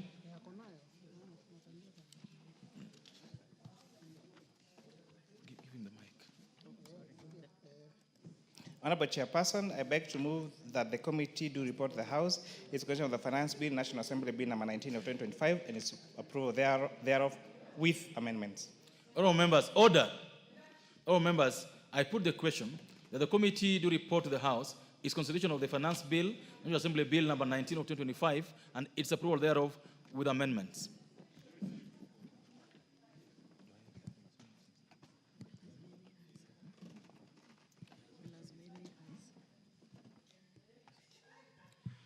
Will as many of the opinion say aye? Will as many of the committee say nay? The ayes have it.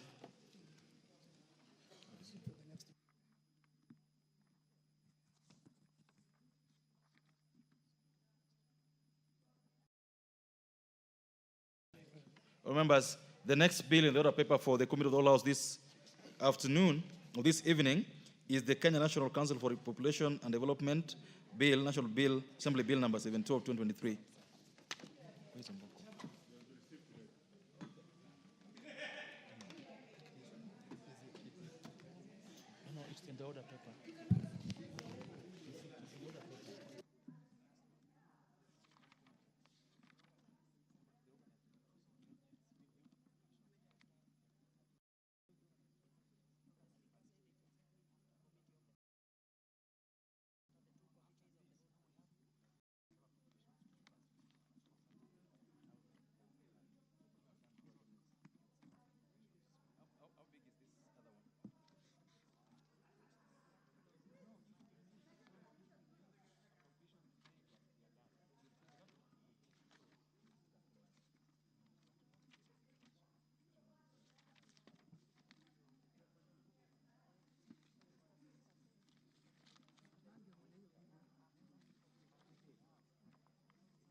Order, members, we proceed to the Kenya National Council for Population and Development Bill, National Assembly Bill number 72 of 2023, and we are in the committee of the whole House.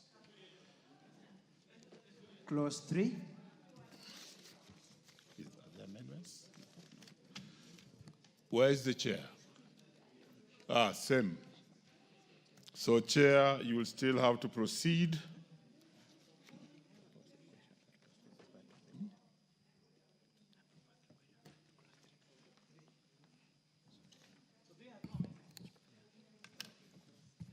Very well, we begin with the clause 3. I propose the question that clause 3 be part of the bill. There being no amendments, I now put the question that clause 3 be part of the bill. Will as many as of that opinion say aye? Aye. Will as many as of contrary opinion say nay? The ayes have it. Clause 4. I propose the question that clause 4 be part of the bill. Chair.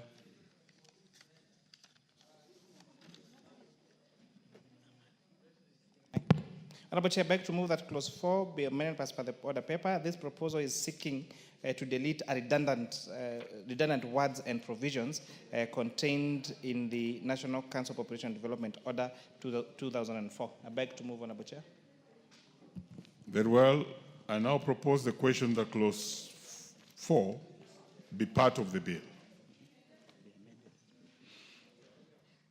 I'll take it again. I now propose the question that clause 4 be amended as proposed by the chair. Put the question. I now put the question that clause 4 be amended as proposed by the chair. Will as many as of that opinion say aye? Aye. Will as many of contrary opinion say nay? The ayes have it. I now put the question that clause 4 as amended be part of the bill. Will as many as of that opinion say aye? Aye. Will as many of contrary opinion say nay? The ayes have it. Clause 5. I propose the question that clause 5 be part of the bill. Honorable Chair, I beg to move that clause 5 be amended as per the order paper. This proposed amendment is seeking to provide clarity on the objectives of the Population Council and to provide for an additional objective of the Council. The existing National Council for Population and Development plays a key role in reporting in Kenya's progress on development during processes such as the International Conference on Population and Development, both at the regional level and the United Nations. Therefore, the proposed amendment is seeking to provide for additional objective of the Council to coordinate the development and submission of population reports by the various stakeholders in Kenya. Very well, Chair. I now propose the question that clause 5 be amended as proposed by the Chair. Thank you. I now put the question that clause 5 be amended as proposed by the Chair. Will as many as of that opinion say aye? Aye. Will as many as of contrary opinion say nay? The ayes have it. I now put the question that clause 5 as amended be part of the bill. Will as many as of that opinion say aye? Aye. Will as many of contrary opinion say nay? The ayes have it. Clause 6. I propose the question that clause 6 be part of the bill. Chair. Honorable Chair, I beg to move that clause 6 be amended as per the order paper. This amendment is seeking to provide clarity on the functions of the Council and to provide for 2 additional functions of the Council, which are to advise the relevant ministry on global commitments, agreements, and declarations adopted by the state relevant to population development, and 2, to collaborate with other state agencies and bodies for the effective discharge of its functions. These additional functions arise since the Council plays a critical role in global commitments within its purview, and there is need for the Council to collaborate with other institutions to bolster its productivity. Very well. I propose the question that clause 6 be amended as proposed by the Chair. Put the question. I now put the question that clause 6 be amended as proposed by the Chair. Will as many as of that opinion say aye? Aye. Will as many as of contrary opinion say nay? The ayes have it. I now put the question that clause 6 as amended be part of the bill. Will as many as of that opinion say aye? Aye. Will as many as of contrary opinion say nay? The ayes have it. Clause 7. I propose the question that clause 7 be part of the bill. Amendment. Chairperson. Honorable Chair, I beg to move that clause 7 be amended as per the order paper. For starters, this proposed amendment is seeking to provide for representation of Hindu Council of Kenya, since they fall within the ambit of Joint Forum of Religious Organizations. And secondly, the proposed amendment is seeking to provide safeguards for consideration of gender, ethnic, and regional diversity of the people of Kenya, persons with disabilities, and the youth in the nomination appointment to the persons of the Council. This is in line with the constitutional representation of these groups. Lastly, the proposed amendment is seeking to correct some clerical errors and provide clarity on appointment of persons to the Council. So, Honorable Chair, this is in line with the Constitution that provides for inclusion of youth, women, people with disabilities, and marginalized communities into the board of the National Council for Population. I propose the question that clause 7 be amended as proposed by the Chair. Yes. Chair, I wish to support this amendment, and especially because of recognition of religious organizations as far as the contribution that they give, I mean, their contribution to the governance of this country. I support. Very well, honorable members. I now put the question that clause 7 be amended as proposed by the Chair. Will as many as of that opinion say aye? Aye. Will as many as of contrary opinion say nay? The ayes have it. I now put the question that clause 7 as amended be part of the bill. Will as many as of that opinion say aye? Aye. Will as many as of contrary opinion say nay? The ayes have it. Clauses 8, 9, 10, 11, 12, 13, 14, 15, 16, 17, and 18. Honorable members, I propose the question that clauses 8, 9, 10, 11, 12, 13, 14, 15, 16, 17, and 18 be part of the bill. Honorable members, there are no amendments to these clauses. I proceed Now to put the question that clauses 8, 9, 10, 11, 12, 13, 14, 15, 16, 17, and 18 be part of the bill. Will as many of that opinion say aye? Aye. Will as many of the contrary opinion say nay? The ayes have it. Clause 19. I propose the question that clause 19 be part of the bill.